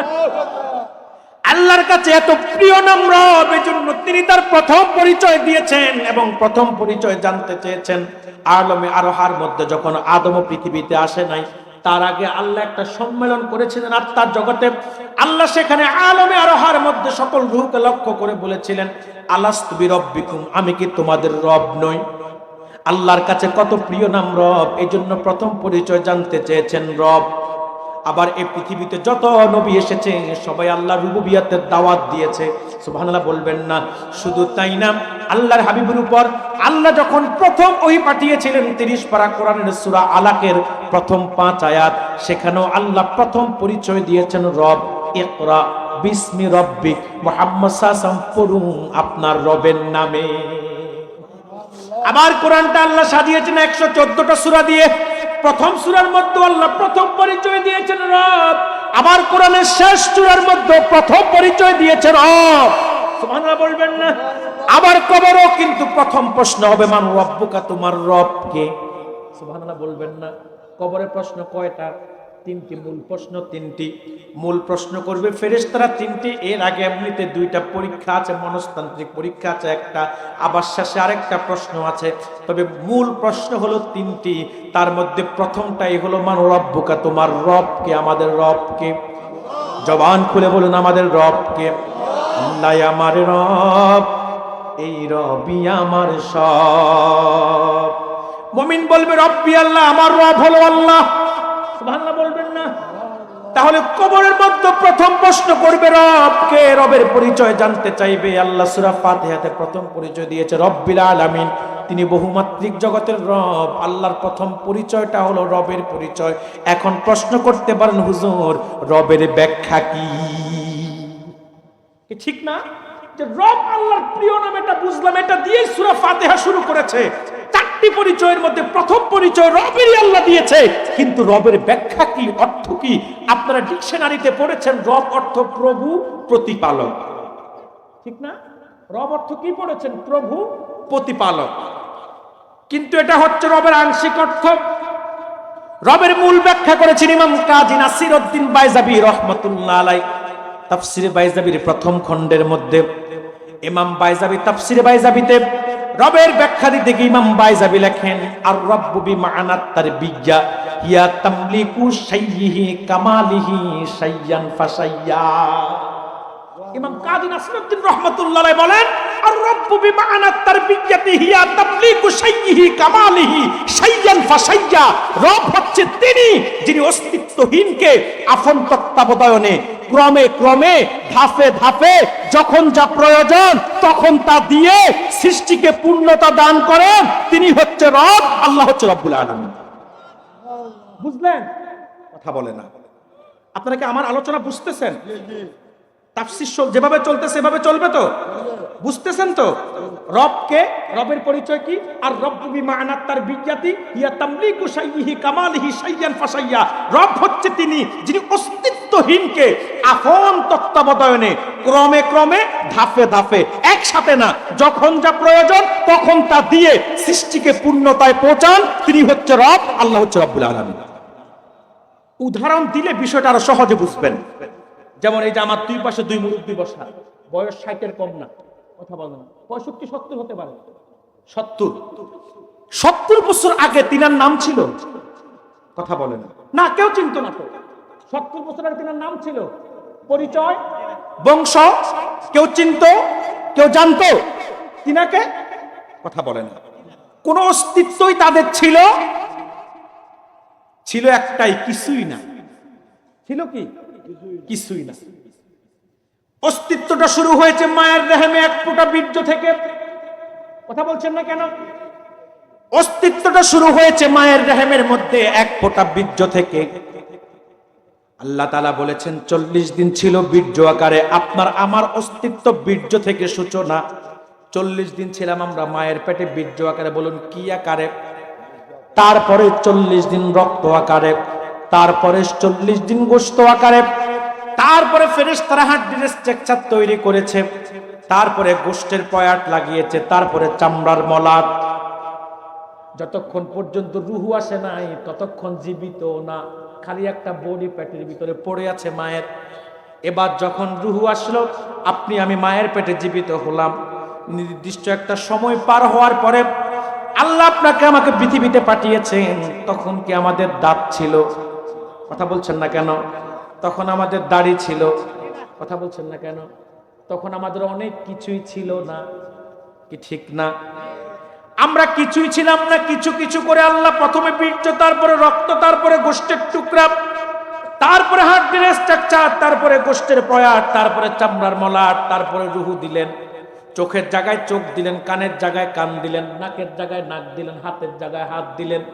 ইচ্ছা করলে তিনি তো একটা কম দিতে পারতেন, কি পারতেন না? ইচ্ছা করলে 2 চোখ ছাড়া আপনাকে পৃথিবীতে পাঠাতে পারতেন, কি পারতেন না? ইচ্ছা করলে একটা হাত ছাড়া তিনি পাঠাতে পারতেন, কি পারতেন না? ইচ্ছা করলে একটা পাও ছাড়া পৃথিবীতে পাঠাতে পারতেন, কি পারতেন না? কিন্তু তিনি তা করেন নাই। তিনি সৃষ্টিকে পূর্ণতা দিয়ে তারপর আমাকে আপনাকে পৃথিবীতে পাঠিয়েছেন। এখন আপনিও তো কোমল, আমিও কোমল। পৃথিবীতে আসার পরে একেবারে যখন দুনিয়াতে মানুষ আসে, ইচ্ছা করলে সে গোশত খেতে পারবে না, মাছ খেতে পারবে না, আবার ঠান্ডা কিছু খেতে পারবে না, তার ঠান্ডা লেগে যাবে। গরম কিছু খেতে পারবে না, তার মুখটা পুড়ে যাবে। এমন এক রিজিকের ব্যবস্থা আল্লাহ তখন করেছে মায়ের বুকের মধ্যে, যেটা গরমও না, ঠান্ডাও না, যেটা এমন এক রকম, যেটা কুসুম কুসুম। আবার আপনার বয়স বাড়তেছে, আপনার জিহ্বায় স্বাদ আসতেছে, এখন আপনার গোশত খেতে মন চায়, এখন আপনার মাছ খেতে মন চায়, এখন আপনার নানা রং বেরঙের রিজিক গ্রহণ করতে মন চায়। দাঁত দরকার আছে না নাই? তিনি দাঁত দিয়েছেন। কথা বলছেন না কেন? এক কথায় যখন যা প্রয়োজন তখন তা দিয়েছেন। শুধু তাই না, হাদিসের মধ্যে এসেছে, আল্লাহর হাবিব বলেছেন, আল্লাহর বান্দা যত বছর হায়াতে বেঁচে থাকবেন তত বছরের রিজিকও আল্লাহ নির্ধারণ করে দিয়েছেন। একটা মানুষ দুনিয়াতে আসার আগে 50,000 বছর আগে আল্লাহর বান্দা কতটুকুন খাবে, কতটুকুন প্রাণ করবে, প্রতিটা রিজিকের মধ্যে দানায় দানায় নাম লেখে বান্দার কদমের তলায় আল্লাহ রেখে দেয়। যখন যা প্রয়োজন তখন সে সামনে পায়। তার রিজিকে যা আছে সেটা তার হবেই হবে। আপনার যেটা রিজিকে আছে সেটা আপনারই, পৃথিবীর কোনো শক্তি নাই আপনার থেকে সেটা চিনিয়ে নেওয়া। আর যেটা আপনার না, যেটা আপনার না, হাজার চেষ্টা করো আপনি সেটা পাওয়ার সুযোগ নাই। এজন্য আজকে ওসমানীনগরের বাবাজিদেরকে, ভাইদেরকে পায়ে দুটো হাত দিয়ে অনুরোধ করে যাব, অন্যের সম্পদ দেখে কখনো আফসোস করার দরকার নাই। আজকে সভাপতি সাহেবের বাড়িতে বসেছে, রাজকীয় বাড়ি, কোটি কোটি টাকার মালিক, কথা বলছেন না কেন? আল্লাহ দুনিয়াতে ওয়াসাআত দিয়েছে, আল্লাহ অনেক সম্পদের অধিকারী করেছে। এখন আমি যদি তিনারটা দেখে আফসোস করি, আমার কোনো লাভ হবে না, কথা বলছেন না কেন? এটা আল্লাহ তিনাকে দিয়েছে, এটা তিনার জন্য বরাদ্দ। আমি নিজের জন্য চেষ্টা করতে পারি, কপালে থাকলে আমারও হতে পারে, তবে না হলে আফসোস করা যাবে না। আমার যেটা সেটা আমার হবেই হবে, কোত্থেকে আসবে সেটা আমি টেরও পাবো না। ধনী মুহূর্তের মধ্যে গরিবও হতে পারে, আবার গরিব মুহূর্তের মধ্যে ধনীও হতে পারে। আল্লাহ আপনার দানায় দানায় রিজিক সব আপনার জন্য বরাদ্দ করে রেখেছেন। ওসমানীনগরের ভাইরা, আপনার যদি কপালে না থাকে, সামনের খাবারটাও আপনি খেতে পারবেন না। এজন্য দেখবেন আপনি খেতে বসেছেন, এমন একটা ফোন এসেছে, খাবারটা রেখে আপনি চলে গেছেন সিলেট, তার মানে এই খাবারে আপনার রিজিক নাই। আবার আপনি খেতে বসেছেন, একজনের খাবার সামনে নিয়ে বসেছেন, আর একজন আয়েশার সামনে হাজির, খাবার আছে একজনের, এখন তিনারা রাখা কেমনে খান? এখন দুইজনে মিলেমিশে ভাগ করে খাইছেন।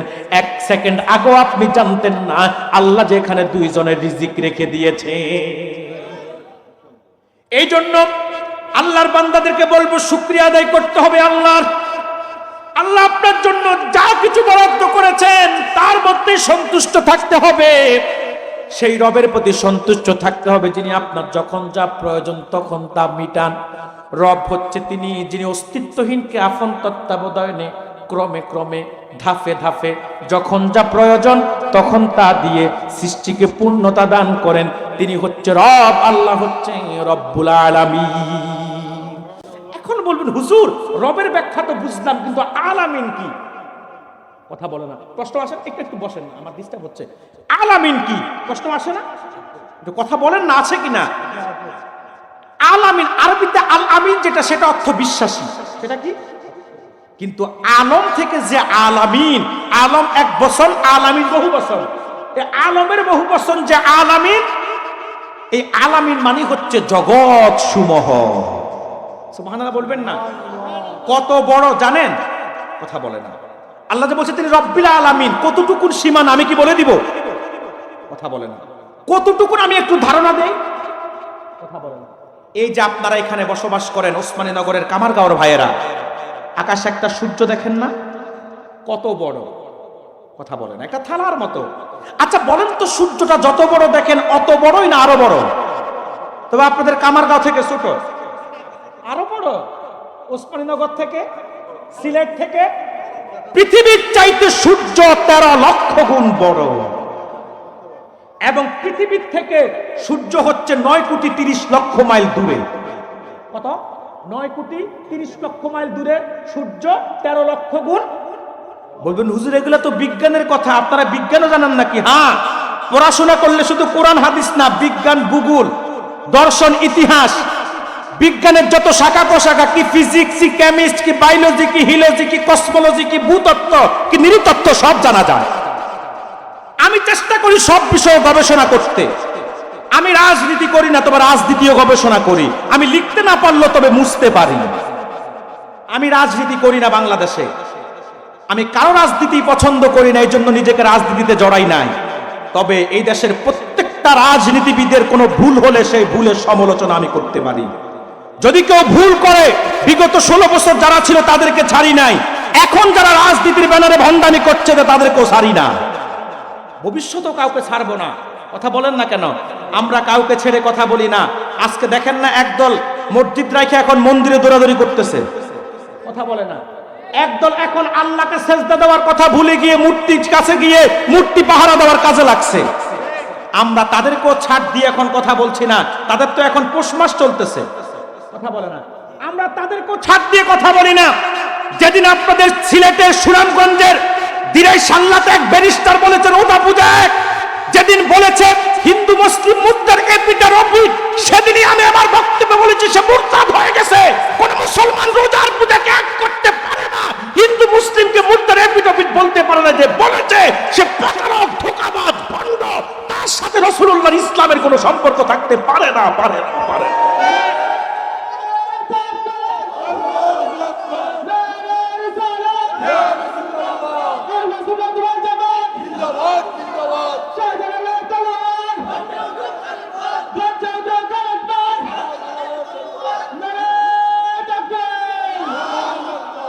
মনে রাখবেন মুসলমান, আমাদের দেশের মানুষ আবেগী আর হুজুগি, ঠিক কিনা বলেন?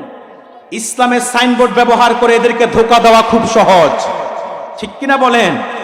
আজকে অনেকে আমাদেরকে দিন কায়েমের স্বপ্ন দেখায়, ভাই দিন কিভাবে কায়েম হবে যদি আপনার মধ্যে দিন না থাকে? কথা বলেন। যারা নন্দীবাবুর মাধ্যমে দিন কায়েমের স্বপ্ন দেখান, যারা হরে কৃষ্ণ হরে বল বলে দিন কায়েমের স্বপ্ন দেখান, খোদার কসম আপনাদের মাধ্যমে বাংলাদেশে কোনোদিন দিন কায়েম হবে না, ঠিক কিনা বলেন? এই দেশের দিন ইসলাম এসেছে আউলিয়া কেরামের মাধ্যমে, আল্লাহর ওলি এদেশে ইসলাম নিয়ে এসেছে। যদি এদেশে কোনোদিন হুকুমত কায়েম হয়, দিন কায়েম হয়, সেটা আউলিয়া কেরামের মেহনতের বিনিময়ে কায়েম হবে, ঠিক কিনা বলেন? আল্লাহর ওলিদেরকে মাইনাস করে আব্রাহাম লিঙ্কনের তন্ত্র মন্ত্র দিয়ে কোনোদিন বাংলাদেশে দিন প্রতিষ্ঠা সম্ভব হবে না, হবে না, হবে না।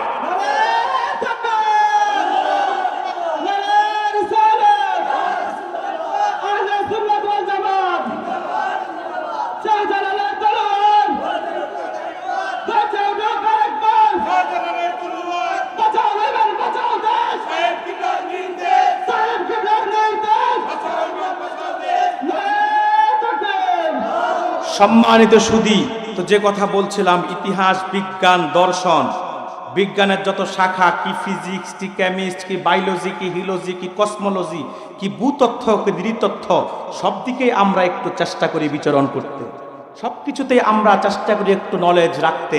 আর রাজনীতি করি না, তবে লিখতে না জানলো আমরা মুছতে জানি, লিখতে না জানলো আমরা মুছতে জানি, ঠিক কিনা বলেন? তো যে কথা বলছিলাম, সূর্য পৃথিবীর চাইতে কত গুণ বড়? 13 লক্ষ। পৃথিবী থেকে কত দূরে? 9,30,00,000 মাইল। সূর্যের চাইতে আকাশে আপনারা ছোট ছোট দেখেন তারকারাজি, কত ছোট দেখেন? একটা ফ্রিজের মতো, ঠিক না? আচ্ছা বলেন তো, যত দেখেন তত না আরো বড়? কত বড় জানেন? আমেরিকার নাসা বলেছেন আকাশের সবচেয়ে ছোট তারকাটা সূর্যের চাইতে 10 লক্ষ গুণ বড়। এইরকম কোটি কোটি মিলিয়ন মিলিয়ন তারকারা যদি আল্লাহ বানিয়েছেন একটা গ্যালাক্সি, যেটাকে বলা হয় ছায়াপথ, তার চাইতে বড় হচ্ছে ব্ল্যাক হোল, যেটাকে বলা হয় কৃষ্ণ গ্রহবর। কত বড়? আমেরিকার নাসা বলেছেন সাদা একটা কাগজের মধ্যে বলফিন দিয়ে চাপ দিলে এই যে একটা বিন্দুর ফোঁটা পড়বে, বিন্দুটা সাদা কাগজে যতটুকু জায়গা দখল করে, বিশাল গ্যালাক্সিকে ব্ল্যাক হোলে ফেললে ওই বিন্দুর চাইতে বেশি জায়গা দখল করে না। আল্লাহু আকবার বলবেন না? সেজন্যই বলি ভাইয়েরা, সূর্য, চন্দ্র, নক্ষত্র, নেহারিকা, ধূমকেতু, ব্ল্যাক হোল, কৃষ্ণ গ্রহবর, গ্যালাক্সি, ছায়াপথ, মিল্কওয়ে যা আছে সব প্রথম আকাশের নিচে। জমিন থেকে প্রথম আকাশ হলো 500 বছরের রাস্তা। প্রশ্ন হলো কিসে গেলে? প্রশ্ন আসে না? কিসে গেলে প্রশ্ন আসে না? প্রশ্ন হলো কিসে গেলে? আমি 2019 সালে গাইবান্ধা আইডিয়াল কলেজ মাঠে ওয়াজ করতেছি, তো জিজ্ঞাসা করলাম যে কিসে গেলে? তো হুজুর ভ্যানে গেলে। এখন আপনার ওসমানীনগর, এটা তো সবচেয়ে ধনী অঞ্চল, কথা বলে না? আপনাদের রুচি ভালো, আপনারা বলেন কিসে গেলে? আর বলেন না, যে যেটা মন চায় ওইটা বলেন। কিসে? বলতেছে রকেটে। পৃথিবীর সবচেয়ে দ্রুত গতির যান হলো রকেট। পৃথিবীর সবচেয়ে দ্রুত গতির যান কি? এটা 1 সেকেন্ডে কতটুকু যায় জানেন? 7.5 কিলোমিটার। কত? রকেট 1 সেকেন্ডে যায় 7.5 কিলোমিটার। কিন্তু জমিন থেকে প্রথম আকাশ 500 বছরের রাস্তা, রকেটে গেলেও না, আলোর গতিতে। আলো 1 সেকেন্ডে যায় 1,86,000 মাইল। তাহলে 60 সেকেন্ডের 1 মিনিটে আলো কতটুক যায়? সুবহানাল্লাহ বলবেন না? 60 মিনিটের 1 ঘন্টায় আলো কতটুক যায়? 24 ঘন্টার 1 দিনে আলো কতটুক যায়? 30 দিনের 1 মাসে আলো কতটুক যায়? আল্লাহু আকবার কি জবান দিয়ে বের হয় না? 12 মাসের 1 বছরে আলো কতটুক যায়? পদার্থ বিজ্ঞানের ভাষায় এটাকে বলা হয় 1 আলোক বর্ষ। এইরকম আলো তার নিজস্ব গতিতে 500 বছর চললে আমার আল্লাহর প্রথম আকাশটা খুঁজে পায়।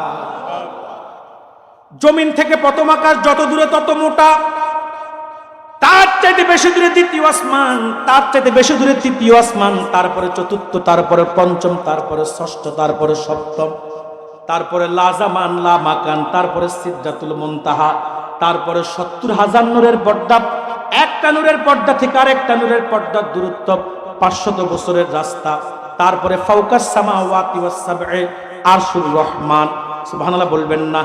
তাহতাস সারা থেকে আরশুর রহমান পর্যন্ত আল্লাহর যত সৃষ্টি আছে প্রত্যেকটা সৃষ্টি এক একটা আলম, আলমের বহু বচন হলো আলামিন, আর আল্লাহ হচ্ছেন রব্বিল আলামিন।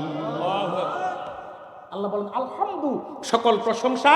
প্রশ্ন করলাম লিমান, কার জন্যে? তিনি বলেন লিল্লাহ, আল্লাহর জন্যে। কোন আল্লাহ? কি তার পরিচয়? আল্লাহ তার কয়টা পরিচয় দিয়েছেন আমরা শুনলাম? কয়টা? জোরে বলেন।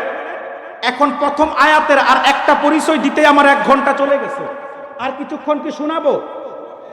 একটা পরিচয় বলতে বলতে আমাদের 1 ঘন্টা শেষ। আমি যদি অসংক্ষেপে আর বাকি 3টা পরিচয় দিই, ধৈর্য কি আপনাদের থাকবে? আর আধা ঘন্টা কারা কারা কষ্ট করবেন? হাত তুলে আল্লাহকে দেখান। জি হয়, জি হয়, জি হয়। সম্মানিত সুধী, আল্লাহ বলেন সকল প্রশংসা কার? রব্বিল আলামিন। দ্বিতীয় আল্লাহ পরিচয় দেন আর রহমান, তিনি হলো রহমান। আর রহিম, তিনি হলো রহিম। এই যে 2টা নাম ওলামায়ে কেরামরা জানেন, এই 2টা নাম হচ্ছে আল্লাহর দয়াবাচক নাম। কি নাম? দয়াবাচক নাম। রহমত ধাতু থেকে 2টা নামের উৎকর্ষ। কোন ধাতু থেকে? রহমত ধাতু থেকে। এই জন্য ইমাম ফখরুদ্দিন রাজি তাফসিরে কাবীরের মধ্যে লেখেন, রহমান এবং রহিমের মধ্যে অর্থগত পার্থক্যটা কোনো পার্থক্যই না। রহমান এবং রহিমের মধ্যে মূল পার্থক্য হচ্ছে ফজিলতগত পার্থক্য। আমরা রহমান এবং রহিমের পার্থক্য কি করি? আমরা রহমানের অর্থ করি অতীব দয়ালু, আর রহিমের অর্থ করি দয়ালু। কথা বলছেন না কেন? এতটুকুন পার্থক্য আমরা করি, কিংবা অর্থগতভাবে আমরা বলি। ইমাম ফখরুদ্দিন রাজি তাফসিরে মাফাতিহুল গায়েব, যার প্রসিদ্ধ নাম তাফসিরে কাবীর, তাফসিরে কাবীরের মধ্যে ইমাম রাজি লেখেন দয়ালু, অতীব দয়ালু, এগুলা অর্থগত পার্থক্য, তবে এগুলা কোনো পার্থক্যই না। রহমান এবং রহিমের মধ্যে মূল পার্থক্য হলো ফজিলতের দিক থেকে। ইমাম রাজি বলেন ফজিলতের দিক থেকে পার্থক্যটা কেমন? রাজি বলেন আর রহমানু ফিদ দুনিয়া আর রহিমু ফিল আখিরাহ। আল্লাহু আকবার, আল্লাহু আকবার। ওসমানীনগরবাসী একটু অন্তর দিয়ে বোঝার চেষ্টা করেন কথাগুলো। ইমাম রাজি বলেন আল্লাহ যে তার 2টা দয়াবাচক নাম রেখেছেন, 2টাই রহমত থেকে নির্গত। 2টা নামই রহমতগত নাম থেকে নির্গত, 2টাই রহমত থেকে নির্গত। এই 2টা নামের অর্থগত যে পার্থক্য, এটা কোনো পার্থক্যই না। এই 2টা নামের মূল পার্থক্য হচ্ছে ফজিলতের মধ্যে। আর রহমানু ফিদ দুনিয়া আর রহিমু ফিল আখিরাহ। আল্লাহর এই 2 নামের ফজিলত 2 জায়গায়। রহমানের ফজিলত দুনিয়াতে, আর রহিমের ফজিলত আখিরাতে। ইমাম রাজি আরো লেখেন রহমান লিখতে 5 অক্ষর, রহিম লিখতে 4 অক্ষর। এজন্য রহিমের চাইতো রহমান নামের মধ্যে ফজিলত বেশি। এবার ইমাম রাজি ব্যাখ্যা করেন। ইমাম রাজি বলেন আল্লাহ তাআলা রহমান ফিদ দুনিয়া হওয়ার কারণে, এই নামের ফজিলত বেশি হওয়ার কারণে, কি আস্তিক কে নাস্তিক, কে নামাজি কি বেনামাজি, কি মুসলমান কি বেঈমান, কে কৃতজ্ঞতাশীল কি কৃতজ্ঞতা স্বীকারকারী, কে অকৃতজ্ঞ। কথা বলছেন না কেন? প্রত্যেক ধর্মের বর্ণের জাতির গোষ্ঠীর লোককে আল্লাহ রিজিক দিচ্ছেন। মুসলমান যেমন রিজিক পায়, হিন্দুও তেমন রিজিক পায়। কথা বলছেন না কেন? মুসলমান যেমন রিজিক পায়, ইহুদি খ্রিস্টান নাসারা দ্বীনের শত্রুরাও তেমন রিজিক পায়। যারা আল্লাহকে বিশ্বাস করে না, নাস্তিক, দেখবেন তাদেরকেও আল্লাহ রিজিক দিচ্ছেন, তারাও আল্লাহর নিয়ামত রিজিক বক্ষণ করছেন। শুধু তাই না, শুধু তাই না, পৃথিবীতে যে ব্যক্তি আল্লাহর কথা মানে তাকে যেমন আল্লাহ রিজিক দেন, যে আল্লাহর কথা মানে না তাকেও আল্লাহ রিজিক দেন। এই যে আল্লাহ আমাকে আপনাকে 5 ওয়াক্ত নামাজ পড়তে বলেছেন, কিন্তু আমরা এখানে যারা আছি 100 জনের মধ্যে 10 জন পড়লে বাকি 90 জনই নামাজ অনিয়মিত। কথা বলছেন না কেন?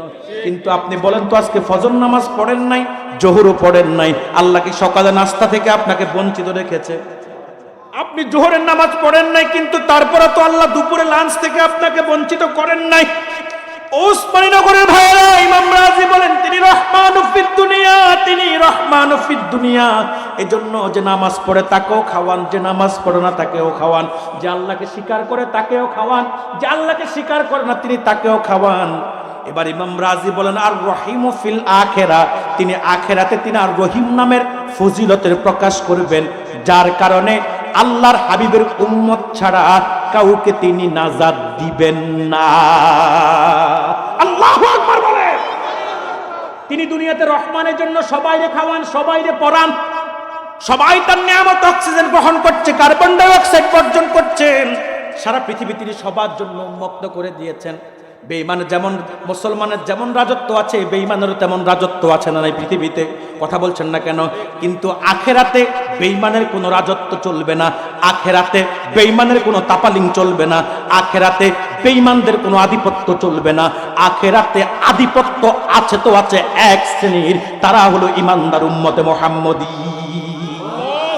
শুধু তাই না, শুধু তাই না, আল্লাহর হাবিব বলেছেন, সূরা দুহার ব্যাখ্যার মধ্যে এসেছে, এছাড়া রাসূলুল্লাহর সহিহ বুখারী এবং মুসলিমের হাদিসের মধ্যে এসেছে, আল্লাহর হাবিব বলেছেন, আর রহিমু ফিল আখিরাত, আল্লাহর হাবিব যে আখিরাতে রহিম নামের ফজিলতের প্রকাশ করবেন, শুধু করবেন তা না, এই রহিম নামের উসিলায় রাসূলুল্লাহর ঈমানদার উম্মত যত বড় গুনাহগারী হোক না কেন, তাকেও আল্লাহ নাজাত দিয়ে দিবেন। ওসমানীনগরের ভাইয়েরা, আমরা সবাই গুনাহগার কিনা বলেন? আমরা সবাই গুনাহগার কিনা বলেন? এত গুনাহ আমরা করেছি, এত গুনাহ আমরা করছি, এত গুনাহ আমরা করেছি, এত গুনাহ আমরা করছি, গুনার পাহাড় হয়ে গেছে, গুনার সাগর হয়ে গেছে। আগামীকাল সকালে যদি মৃত্যু হয়ে যায়, কি নিয়ে আল্লাহর সামনে দাঁড়াবো? রবের সামনে কি নিয়ে দাঁড়াবো? কবরে কি নিয়ে যাব? হাসরে কি নিয়ে উঠবো? মিজানের পাল্লা যখন কায়েম হবে, রবের সামনে কি নিয়ে দাঁড়াবো? তবে আমাদের একটাই ভরসা, রহমানের রহমত আর রাহমাতুল লিল আলামিনের শাফাআত। রাসূল বলেছে, একেবারে যত বড় গুনাহগারী হোক না কেন, যদি ঈমান নিয়ে কবরে যেতে পারে, আল্লাহ তাআলা তাকেও জান্নাত দান করবে। সুবহানাল্লাহ বলবেন না? আর রহিমু ফিল আখিরা, তবে সবার জন্য না, কার জন্য? উম্মতে মুহাম্মদীর জন্য। সুবহানাল্লাহ বলবেন না? তিনি আখিরাতে রহিম নামের ফজিলতের প্রকাশ করবে। এজন্য নাস্তিকরা ধরা, কথা বলছেন না কেন? কাফেররা ধরা, মুশরিকরা ধরা, ইহুদি নাসারারা ধরা, সকল ধর্মের বর্ণের মানুষ ধরা খেয়ে যাবে। এক শ্রেণীর জন্য শুধু সেদিন নাজাত, তারা উম্মতে মুহাম্মদী। শুধু নাজাত তা না, রাসূল বলেছে, আপনা ঈমানদার যে একেবারে গুনাহ করতে করতে এত গুনাহ করছে, কিন্তু ঈমানটা ঠিক রাখছে, শিরিক করে নাই, কুফর করে নাই, এই লোকটাকেও আল্লাহ তাআলা যদি উম্মতে মুহাম্মদী হয়, আল্লাহ তাকেও হাসরে নাজাত দিয়ে দিবে। সহিহ মুসলিমের বর্ণনা, বিচার নিকাশ যখন শেষ হবে, আল্লাহর হাবিব বলেছে, আল্লাহ তাআলা জিজ্ঞেস করবে, হাবিবি আপনি কি আল্লাহর প্রতি খুশি? রাসূল বলবে না। আল্লাহ বলবে, হাবিবি কেন আপনি এখনো খুশি হন নাই? আপনি যা চাইছেন তাই তো দিছি, আর কি চান? সুবহানাল্লাহ বলবেন না? আল্লাহ তাআলা বলে, হাবিবি যা চাইছেন তাই তো দিয়েছি, আর কি চান? আপনার পায়ের নিচে 7 আকাশ 7 জমিনকে আমি হাদিয়া করে দিয়েছি। আপনার উম্মতকে সবার, চাচা একটু ডান হাতে খেলে ভালো হবে, আপনার উম্মতকে সবার চাইতে বেশি মর্যাদা দিয়েছি। শুধু তাই না, এই পৃথিবীতে আপনার শানকে আমি সর্বোচ্চ জায়গায় রেখেছি। এই পৃথিবীতে আপনার উম্মতকে আমি সর্বোচ্চ শান দিয়েছি, আপনাকে সর্বোচ্চ মর্যাদা দিয়েছি। হাবিবি আর কি চান? রাসূল বলবে, মালিক বিচার নিকাশ আপনি শেষ করেছেন, আপনি বিচার কার্যক্রম শেষ করেছেন। ঈমানদার যারা, আমলওয়ালা, তারা তো বিনা যাবে জান্নাতে চলে গেছে। সুবহানাল্লাহ বলবেন না? কিন্তু আমার গুনাহগার উম্মত যারা নামাজ পড়ে নাই, রোজা ভাঙছে, গুনাহে কবিরা করছে, কিন্তু তওবা করে দুনিয়া থেকে আসতে পারে নাই, মালিক এইরকম কত উম্মত জাহান্নামে জ্বলতেছে, যাদের ঈমান আছে কিন্তু আমল নামায় ত্রুটি ছিল, তওবা করে আসতে পারে নাই। এইরকম একটা উম্মত যদি আমার জাহান্নামে থাকে, আমি আপনার প্রতি রাজি হব না। এখন আল্লাহ তো আগেই ওয়াদা দিয়েছে, ওয়ালা সাউফা ইউতিকা রাব্বুকা ফাতারদা। হাবিব, অচিরেই আপনার রব আপনাকে এত দিবে যে আপনি রাজি হয়ে যাবেন। এখন হাবিবি আগেই তো ওয়াদা করেছি, এখন তো আর পালন না করে উপায় নাই। উম্মতের নাজাত চান, একটা ঈমানদার উম্মত জাহান্নামে থাকলে রাজি হবেন না। সহিহ মুসলিমের হাদিস, ইবনে মাজাহ তো এসেছে, জাহান্নামের দারওয়ান মালিককে আল্লাহ বলবে, মালিক জাহান্নামের দরজা খুলে দাও, আমার হাবিব যাকে মন চায় তাকে জাহান্নাম থেকে জান্নাতে পাঠায়। হাদিস সাক্ষী, আল্লাহর হাবিব জাহান্নামের কিনারে যাবেন, গিয়ে দেখবেন উম্মত যার গুনাহ যেমন পড়তেছে তেমন, কারো হাঁটু পর্যন্ত জ্বলতেছে, কারো কোমর পর্যন্ত, কারো বুক পর্যন্ত, কারো গলা পর্যন্ত। ওসমানী নগরের ভাইয়েরা, বুরুঙ্গার ভাইয়েরা, কামারগাঁওয়ের ভাইয়েরা, সুসংবাদ শোনো, রাসূলুল্লাহর একজন ইমানদার উম্মতের চেহারার মধ্যে জাহান্নামের আগুন লাগবে না। রাসূল দেখেই চিনবেন এটা আর কেউ না, এটা আর কেউ না, আমার উম্মত, উম্মতে মুহাম্মদী। আইডেন্টিটি হিসেবে চেহারার মধ্যে ঈমানের নূর চমকাবে। সুবহানাল্লাহ বলবেন না? রাসূল দেখেই চিনবে এটা আমার উম্মত, উম্মতে মুহাম্মদী। জলাপড়া উম্মতগুলোকে রাসূল জাহান্নাম থেকে তুলবেন। হাদিসের মধ্যে এসেছে গুসিলাত বিনাহারুল হায়াত, নাহারুল হায়াতের মধ্যে গোসল দিবেন, পরিপূর্ণ যুবক হয়ে যাবে। সুবহানাল্লাহ বলবেন না? একটা বুড়া মানুষও জান্নাতে কিন্তু যাইতেন না। রাগ করছেন নাকি বুড়া মানুষ? একটা বুড়া মানুষও জান্নাতে যাবেন না। আল্লাহ সকলকে জান্নাতে পাঠানোর আগে একেবারে জওয়ান বানায়া দিবে। রাসূল বলেছে সবার শেষে আদনা ইমানদার, যে একেবারে আদনা ইমানের অধিকারী, যে আদনা ইমানদারের যে সেও জান্নাতে যাবে সবার শেষে। হাদিস সাক্ষী আল্লাহর হাবিব বলেছে সবার শেষে যে যাবে আল্লাহ তাকে যে জান্নাতটা দিবে সেই জান্নাতটা হবে গোটা দুনিয়ার চাইতে আরো 10 গুণ বড়। ওসমানীনগরের ভাইয়েরা, আমি মাঝে মধ্যে ভাবি আদনা ইমানদারের জান্নাত যদি হয় গোটা দুনিয়ার চাইতে 10 গুণ বড়, চিন্তা করেন তো কত বড়। গোটা দুনিয়ার চাইতে 10 গুণ বড় মানে তো বিশাল কথা। হ্যাঁ, কত বিশাল চিন্তা একটু করলেই বুঝবেন। বিজ্ঞান, বর্তমান তো বিজ্ঞানের যুগ, আধুনিক যুগ। এই যুগে বিজ্ঞান আছে শুধু গবেষণা নিয়ে, কথা বলেন না কেন? কিন্তু যতই বিজ্ঞানের দৌড়, যত দৌড়ানি দৌড়াক না কেন, বিজ্ঞান এখনো কুল কিনার কিছুই খুঁজে পায় না। পৃথিবীর দক্ষিণ মেরু কোনটা, উত্তর মেরু কোনটা, বিজ্ঞান এখনো খুঁজে পায় না। এক সময় বিজ্ঞান বলছে পৃথিবী ঘোরে, কথা বলে না। এরপর বিজ্ঞান বলে না না সরি, পৃথিবী ঘুরে না, মানুষ ঘুরে, সূর্য ঘুরে, চন্দ্র ঘুরে। এরপর বলে না সরি, পৃথিবী ঘুরে না, সূর্য ঘুরে না, চন্দ্র ঘুরে না, আমরা ঘুরি, কথা বলে না। এখন বিজ্ঞান বলতেছে পৃথিবীও ঘুরে, সূর্য ঘুরে, আমরাও ঘুরি। এতদিন পরে যায় লাইনে আসছে, কথা বলে না। পৃথিবীতে বিজ্ঞান কতটুকুন আর খোঁজ করছে, বিজ্ঞানের দৌড় আর কতটুকুন। বিজ্ঞান সকালে বলে একটা, বিকাল বলে আরেকটা, পরের দিন বলে সরি আমাদের গবেষণাটা ভুল ছিল, হবে এইটা। কথা বলেন না কেন? কথা বলেন না কেন? বিজ্ঞান আর কতটুকুন আপনাকে দিবে? পৃথিবীতে বিজ্ঞান বলে সন্তান যদি হয় কিভাবে হয়, ছেলে হয় কেন, মেয়ে হয় কেন? বিজ্ঞানকে যদি আপনি জিজ্ঞাসা করেন, ভাই বিজ্ঞানকে প্রশ্ন করেন পৃথিবীতে ছেলে কেন হয়, মেয়ে কেন হয়, তখন বিজ্ঞান বলে দিবে স্বামী স্ত্রীর যখন মিলন ঘটে, দুইজন যখন কাছাকাছি আসে, পুরুষের যে ক্রোমোজোম XY, নারীর যে ক্রোমোজোম XX, যদি পুরুষের XY থেকে একটি X আর নারীর XX থেকে একটি X একত্রিত হয়, সন্তান হয় মেয়ে, কথা বলে না। আবার যদি পুরুষের XY থেকে Y আর নারীর XX থেকে একটি X একত্রিত হয়, সন্তান হয় ছেলে। এখন যদি আপনি বিজ্ঞানকে প্রশ্ন করেন, বিজ্ঞান তোমাদেরটা মানলাম, XY একত্রিত হলে ছেলে হয়, XX একত্রিত হলে মেয়ে হয়, এখন হযরত ঈসা কেমনে হলো? মরিয়মের তো স্বামী ছিল না, হযরত ঈসার তো বাবা ছিল না, ওই আসলো কোত্থেকে? বিজ্ঞান বলবে সরি, কথা বলেন না। বিজ্ঞান কি বলবে? সরি সরি, আমরা এখানে ফেল, আর যাবো না, আর পারবো না। বিজ্ঞান আর কতটুকুন দৌড়ায়, বিজ্ঞানের দৌড় কতটুকুন, আল্লাহ দেওয়া জ্ঞানে দৌড়াইতে পারে যতটুকুন। কথা বলেন না, আপনাদের কষ্ট হচ্ছে মনে হয়, তো কথা বলেন না কেন? বিজ্ঞানের দৌড়ার কতটুকুন, আল্লাহ দেওয়া করুণা জ্ঞান যতটুকুন, বিজ্ঞান দৌড়াইতে পারে ততটুকুন, এর বাইরে দৌড়ানোর ক্ষমতা বিজ্ঞানের নাই। আজকে বিজ্ঞান বলেছে পৃথিবীটা কত বড়, এখনো উত্তর দক্ষিণ খুঁজে পাই নাই। শুধু তাই না, এর ভিতরে যা আছে, আটলান্টিক মহাসাগর একটা জায়গা আছে বারমুদা ট্রায়াঙ্গল, যেখানে পানিতে আঁশ নাই, বাতাসে রেশ নাই, যেখানে পানি দিয়ে জাহাজ চলে না, উপর দিয়ে বিমান চলে না। কি যে কারণ, বিজ্ঞান এখনো খুঁজে বের করতে পারেনি। শুধু কি তাই, আফ্রিকাতে একটা জঙ্গল আছে, নাম হচ্ছে মহাবন অ্যামাজন। কি নাম? অ্যামাজন জঙ্গলে কি কি আছে বিজ্ঞান এখনো সব খুঁজে বের করতে পারে নাই। গোটা পৃথিবীটা এত বড়, সুবহানাল্লাহ বলবেন না? পৃথিবীটা এত বড়, বিজ্ঞান এখনো সব খুঁজে বের করতে পারে নাই। এবার বলেন তো, আদনা ইমানদার যে সবার শেষে জান্নাতে যাবে, আল্লাহ তাকে যে জান্নাতটা দিবে সেটা হবে গোটা দুনিয়ার চাইতে আরো 10 গুণ বড়। এবার আমাকে ভাবায়, রাসূলের হাদিসগুলো আমাকে ভাবায় যে আদনা ইমানদার যে সবার শেষে যাবে, তার জান্নাতটা যদি গোটা দুনিয়ার চাইতে 10 গুণ বড় হয়, আমরা যারা রাসূলের উম্মত, ঈমান আনার পরে 5 ওয়াক্ত নামাজ পড়ি, রমজানের রোজাগুলো রাখি, রাসূলুল্লাহর উপর দরুদ পড়ি, সালাম দেই, আল্লাহ তাসবিহ তাহলিল পাঠ করি, হালাল হারাম মেনে চলি, রাসূলের সুন্নাত মুখে দাড়ি রেখেছি, রাসূলের সুন্নাহ মোতাবেক পোশাক আশাক পড়েছি, আল্লাহর সন্তুষ্টিতে আল্লাহর হুকুমের সামনে মস্তককে নত করেছি, ইনতিসারুল আওয়ামির ওয়া ইজতিনাবুন নওয়াহি, সকল হুকুমকে মেনেছি, নিষিদ্ধকে ছাড়ার চেষ্টা করি আমরা, এবং রাসূলের তরিকা মোতাবেক চলার চেষ্টা করি। আমরা জান্নাত পাবো তো পাবো, কত বড়টা পাবো। আরেকটু যখন আমি ভাবি আমাদের চাইতে তো বহুগুণ এগিয়ে আছে সাহেব কাবলা ফুলতলি, আমাদের চাইতে বহুগুণ এগিয়ে আছে সুলতানে বাংলার হযরত শাহজালাল, আমাদের চাইতে বহুগুণ এগিয়ে আছে সুলতানে হিন্দ হযরত খাজা মুঈনুদ্দিন চিশতি আজমিরি, আমাদের চাইতে বেশি এগিয়ে আছে বড় পীর আব্দুল কাদের জিলানী। তারা জান্নাত পাবে তো পাবে, কত বড়টা পাবে। সুবহানাল্লাহ, সুবহানাল্লাহ, সুবহানাল্লাহ। এই জন্য বলি মুসলমান, দুনিয়া দুনিয়া করে পাগল হয়েও না। আরে দুনিয়ার মানুষকে কি দিয়েছে? দুনিয়া আজকে দেয় তো কালকে চিনিয়ে নেয়, আবার পরশুদিন স্বার্থপর দুনিয়া থেকে বিদায় নিলে দুনিয়ার পৃথিবীর কাউকে মনেও রাখে না। কথা বলেন না আপনারা?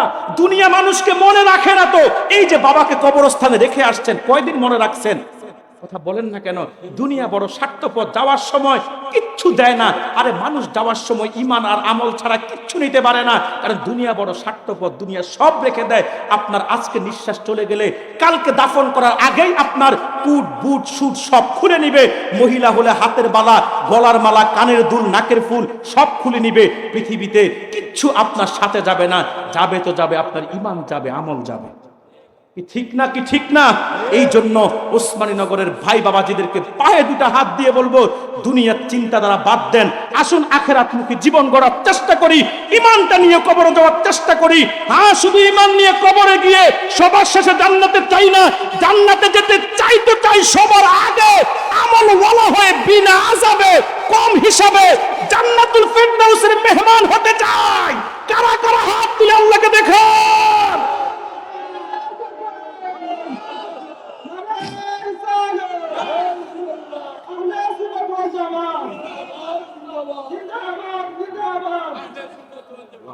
আমার ঠিক আছে, আমার কথা আবার ভুল বুঝবেন না যে হুজুর তাহলে কি আজকে থেকে দুনিয়াদারি সব ছেড়ে দিব নাকি? না, আমি আপনাকে একবারও বলিনি আপনি দুনিয়াদারি ছেড়ে দেন। আমি আপনাকে বলছি দুনিয়া আপনার লাগবে, তবে আখিরাতকে ঠিক রেখে।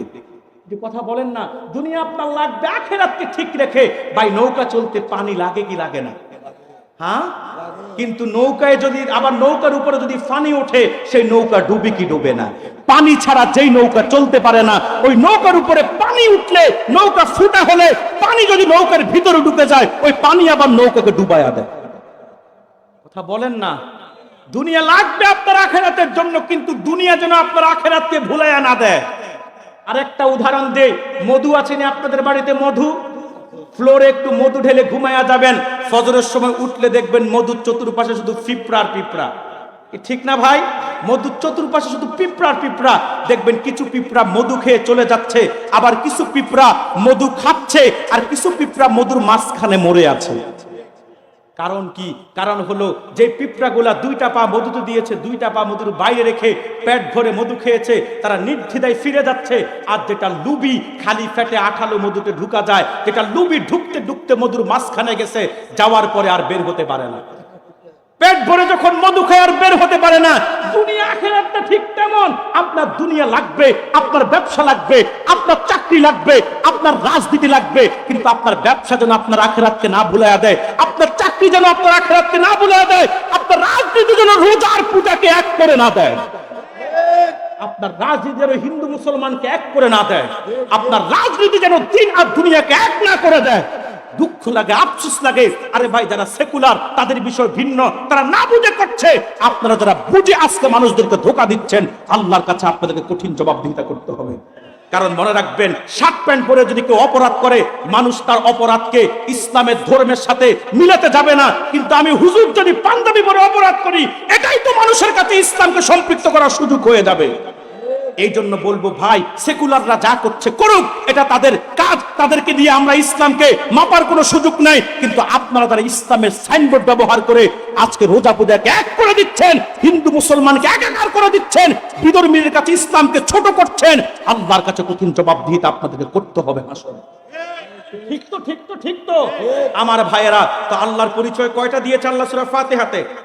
চারটা। প্রথমটা হলো রব্বিল আলামিন, দ্বিতীয়টা হলো আর রহমান, তৃতীয়টা হলো আর রহিম। এবার আল্লাহ চতুর্থ পরিচয় দেন মালিক ইয়াউমিদ্দিন, তিনি বিচার দিবসের মালিক। কোন দিবসের? বিশ্বাস করেননি আপনারা? নাস্তিক লেফটিস্ট যারা, তারা বিশ্বাস করে না। এই জন্য তারা মনে করে পৃথিবীতে বেঁচে আছি, মোজ করব, মাস্তি করব, রং করব, তামাশা করব, আনন্দ করব, উল্লাস করব, একদিন মরে যাব, উই উইল বি ফিনিশড, আমরা শেষ হয়ে যাব, আর আমাদেরকে খুঁজে পাওয়া যাবে। কিন্তু মুমিন বিচার দিবসকে বিশ্বাস করে, কারণ আল্লাহ রাব্বুল আলামিন কোরআনুল কারীমের মধ্যে বলেছেন, কাইফা তাকফুরুনা বিল্লাহি ওয়া কুনতুম আমওয়াতান ফাআহইয়াকুম সুম্মা ইউমীতুকুম সুম্মা ইউহয়ীকুম সুম্মা ইলাইহি তুরজাউন। আল্লাহ বলে, তোমরা কেমন করে আল্লাহর কুদরতকে অস্বীকার করো? তোমরা ছিলে মৃত, আল্লাহ তোমাদেরকে জীবন দিয়েছেন, আবার তোমরা মৃত্যুবরণ করবে, আবার আল্লাহ তোমাদেরকে জীবিত করবেন। ইচ্ছাই হোক অনিচ্ছাই হোক, আল্লাহর কাছে তোমাদেরকে প্রত্যাবর্তন করতে হবে। মনে রাখবেন ভাইয়েরা, আপনি যা কিছু পৃথিবীতে করছেন, ভালো করেন আর মন্দ করেন, সব কিছুর হিসাব কিন্তু আল্লাহর কাছে দিতে হবে। কথা বলছেন না কেন?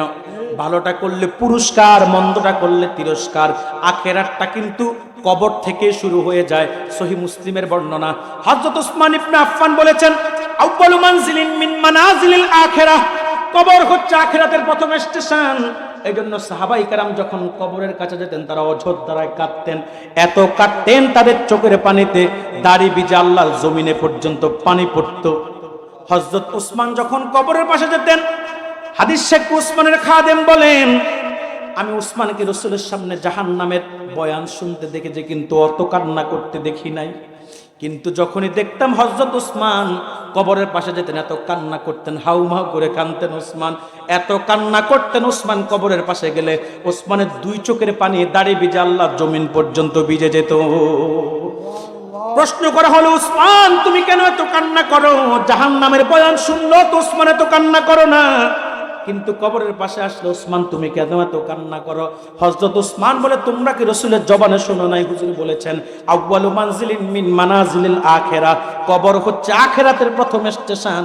আল্লাহর পরীক্ষায় যে কবরে টিকে যাবে, হাসর, মিজান, ফুলসিরাত সব জায়গায় তার জন্য হিসাব সহজ হয়ে যাবে। এই জন্য আমরা বিচার দিবসকে বিশ্বাস করি। কবর থেকে আখিরাত শুরু হয়ে যাবে। ইসরাফিল যখন সিংহায় তৃতীয় ফুৎকার দিবে, আমরা হাসরে উঠতে হবে। কথা বলছেন না কেন?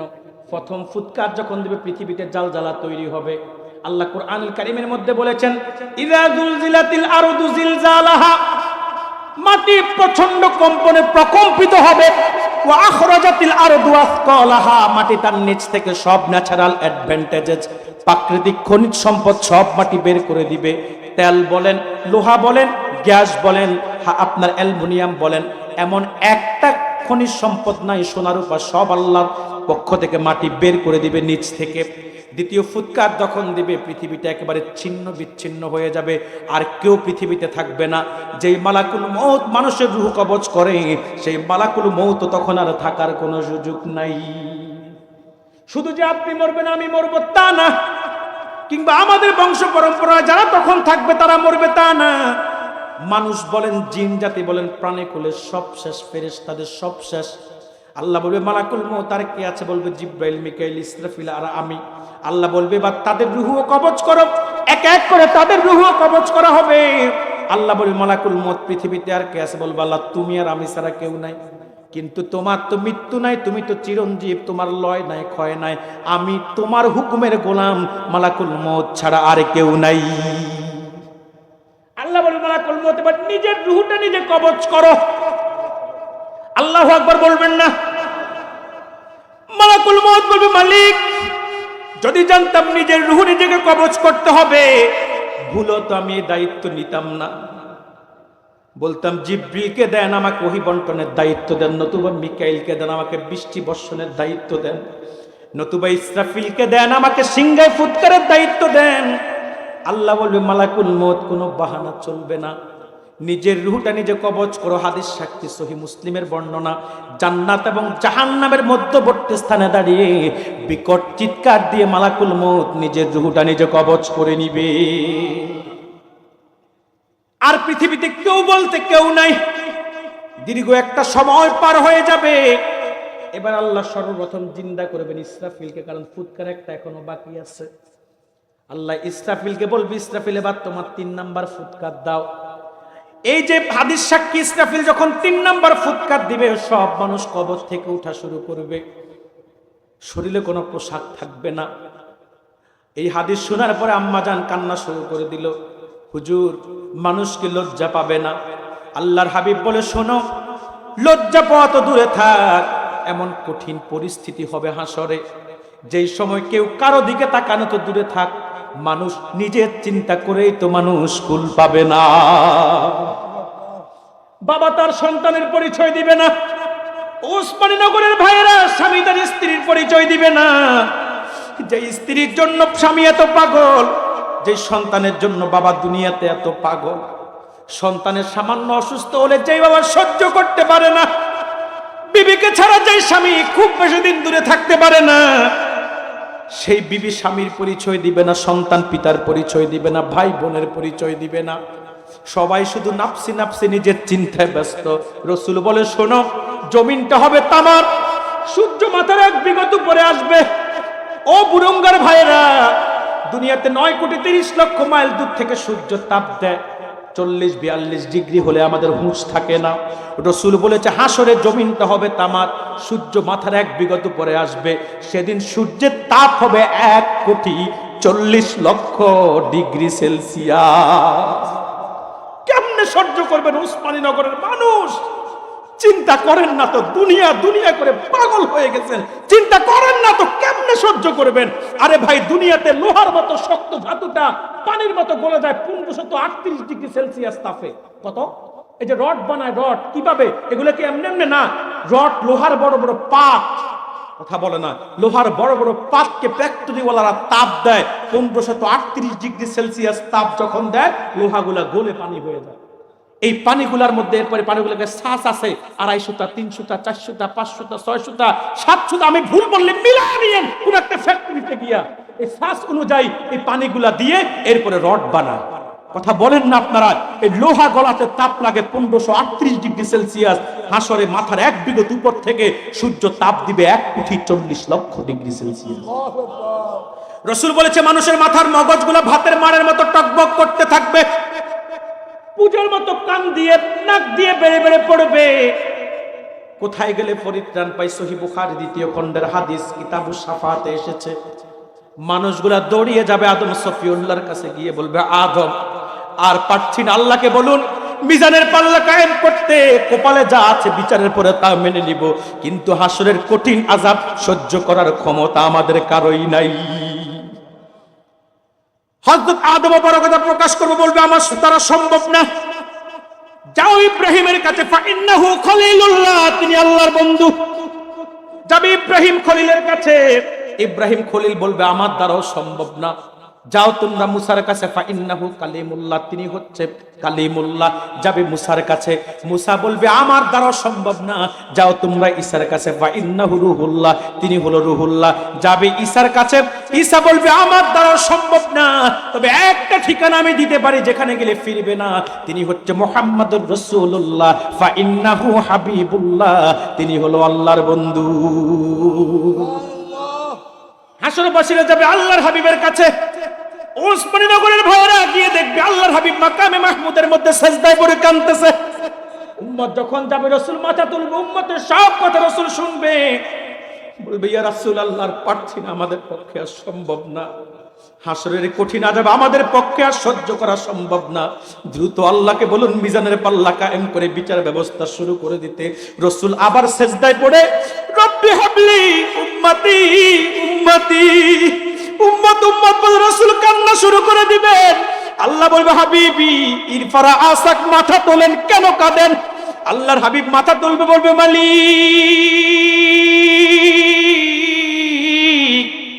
হাসরের কঠিন আযাব আমার উম্মত সহ্য করতে পারছে না, দ্রুত আপনি মিজানের পাল্লা কায়েম করে বিচার ব্যবস্থা শুরু করেন। কামার গাওয়ার ভাইয়েরা, রাসূল সুপারিশ করতে দেরি, মিজানের পাল্লা কায়েম হতে দেরি হবে না, বিচার ব্যবস্থা শুরু হয়ে যাবে।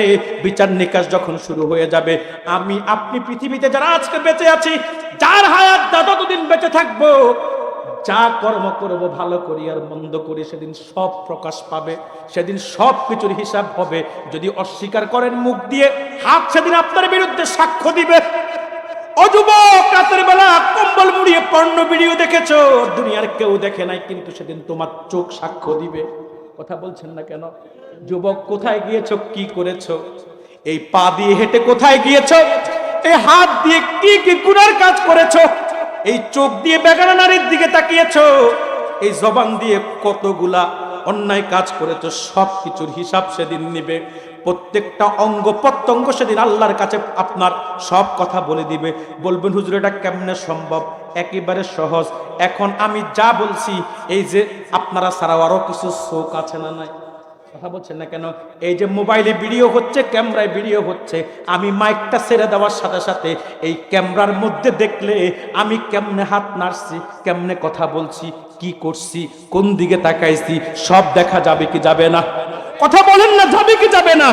দুনিয়ার মানুষের আবিষ্কৃত ক্যামেরায় যদি এই ভিডিওটা একটু পরে আবার দেখা যায়, পুরা বেশ কম এক চুলো নাই, সেম টু সেম, তাহলে আমার মালিকের ক্ষমতায় যে ক্যামেরা আবিষ্কার হয়েছে, আমার মালিকের দেওয়া ক্ষমতায়, তাহলে আমার মালিকের ক্ষমতা কত বেশি? তিনি কোন বললে ফায়াকুন হয়ে যায়, তিনি হুকুম করলে শরীরের অঙ্গ প্রত্যঙ্গ সব আপনার বিরুদ্ধে সাক্ষ্য দেওয়া শুরু করবে। সেদিন কারো কোনো প্রভাব চলবে না। দুনিয়াতে রাজত্ব যার আছে, ক্ষমতায় যখন যে থাকে তার কথায় সব চলে। পুলিশ তার কথায় চলে, র্যাব তার কথায় চলে, সেনাবাহিনী তার কথায় চলে। পৃথিবীতে যাদের ক্ষমতা থাকে তাদের ক্ষমতায় পুরা পৃথিবীর কলকাঠি নাড়েতে, কিন্তু মনে রেখো হাসরে কারো রাজত্ব চলবে না। ডোনাল্ড ট্রাম্প সেখানে ফাম্প হয়ে যাবে।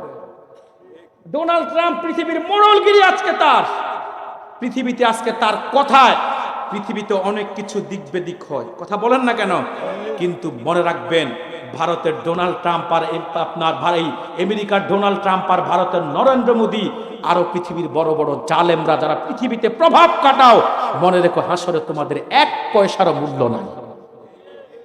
হাসরে কারো কোনো কথা চলবে না। বিচারপতি হবে একজন, মহান রব্বুল আলামিন। শুধু ওকালতি চলবে একজনের, কথা বলবে তো শুধু একজন বলবে, তিনি মুহাম্মাদুর রাসূলুল্লাহ। আল্লাহ বলেন মালিক ইয়াউমিদ্দিন, তিনি বিচার দিবসের মালিক। সাদাকাল্লাহুল আযীম ওয়া সাদাকা রাসূলুহুন নাবিয়্যুল কারীম ওয়া নাহনু আলা যালিকা মিনাশ শাহিদিন ওয়া শাকিরিন ওয়াল হামদু লিল্লাহি রাব্বিল আলামিন। সূরাতুল ফাতিহা থেকে 3টি আয়াত তেলাওয়াত করেছিলাম। কয়টা? এই 3টি আয়াতকে সামনে রেখে 1.5 ঘন্টা, বরাবর 1 ঘন্টা 31 মিনিট আপনাদের সামনে আমি একেবারে বাস্তবতাকে সামনে রেখে চেষ্টা করেছি তাফসীর করার। আমি কি আপনাদেরকে বুঝাতে পেরেছি? একটু কথা বলেন, আমি কি বুঝাতে পেরেছি? সহজ হয়েছে না কঠিন হয়েছে? আল্লাহ তাআলা প্রত্যেকটা কথা আমাদেরকে আমল করার তৌফিক ভিক্ষা দান করুক, বলি আল্লাহুম্মা আমিন। এবার আমি বাংলাদেশের যেখানে যাই, আলোচনা শেষ হলে আমি বিদায়ের আগে কাফের মুশরিকদের ব্যাপারে জাতিকে সতর্ক করি। এখনো আপনাদেরকে আমি সতর্ক করব 6টা সম্প্রদায়ের ব্যাপারে। বলুন কতটা? আমি বাংলাদেশের যেখানে যাই 6টা শ্রেণীর ব্যাপারে জাতিকে সতর্ক করি, আজও করছি। তারপর একটু মুক্তাসার দোয়া করে আমি নেমে যাব। প্রথমত কাদিয়ানীদের ব্যাপারে সজাগ থাকবেন, সতর্ক থাকবেন। কাদিয়ানীরা শেষ দরজার কুখ্যাত কাফের, তাদেরকে যে কাফের বলবে না তারাও কাফের। বুঝাতে পেরেছি?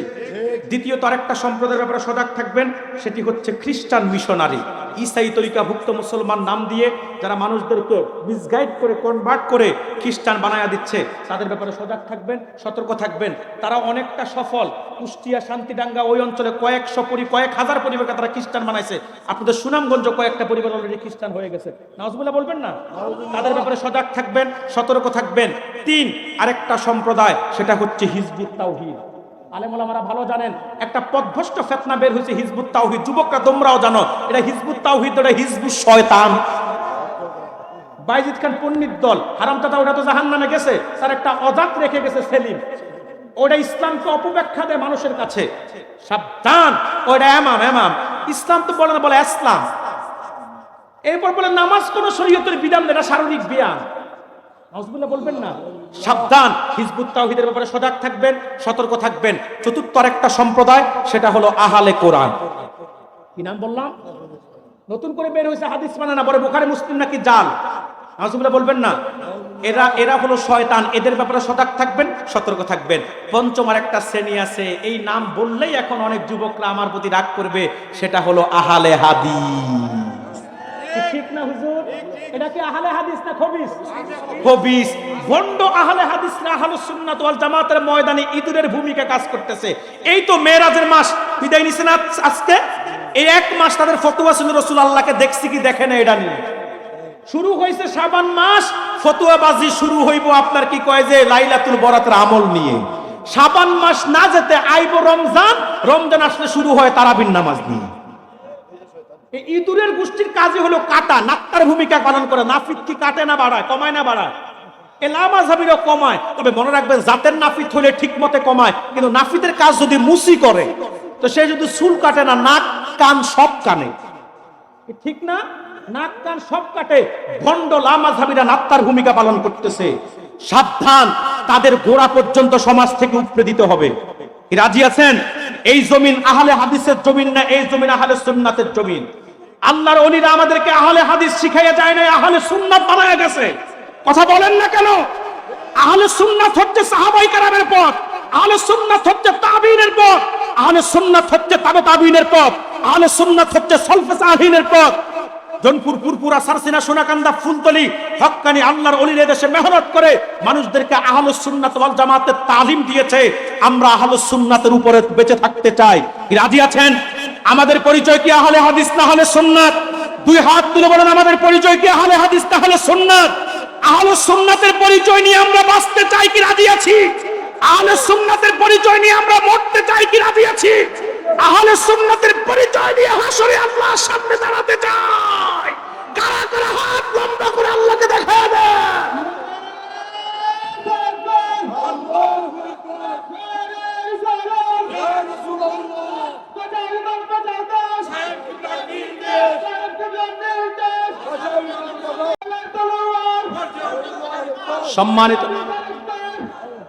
সম্মানিত সুধী, ষষ্ঠ আরেকটা সম্প্রদায়ের ব্যাপারে সজাগ থাকবেন, সেটা হলো ভণ্ড পীর।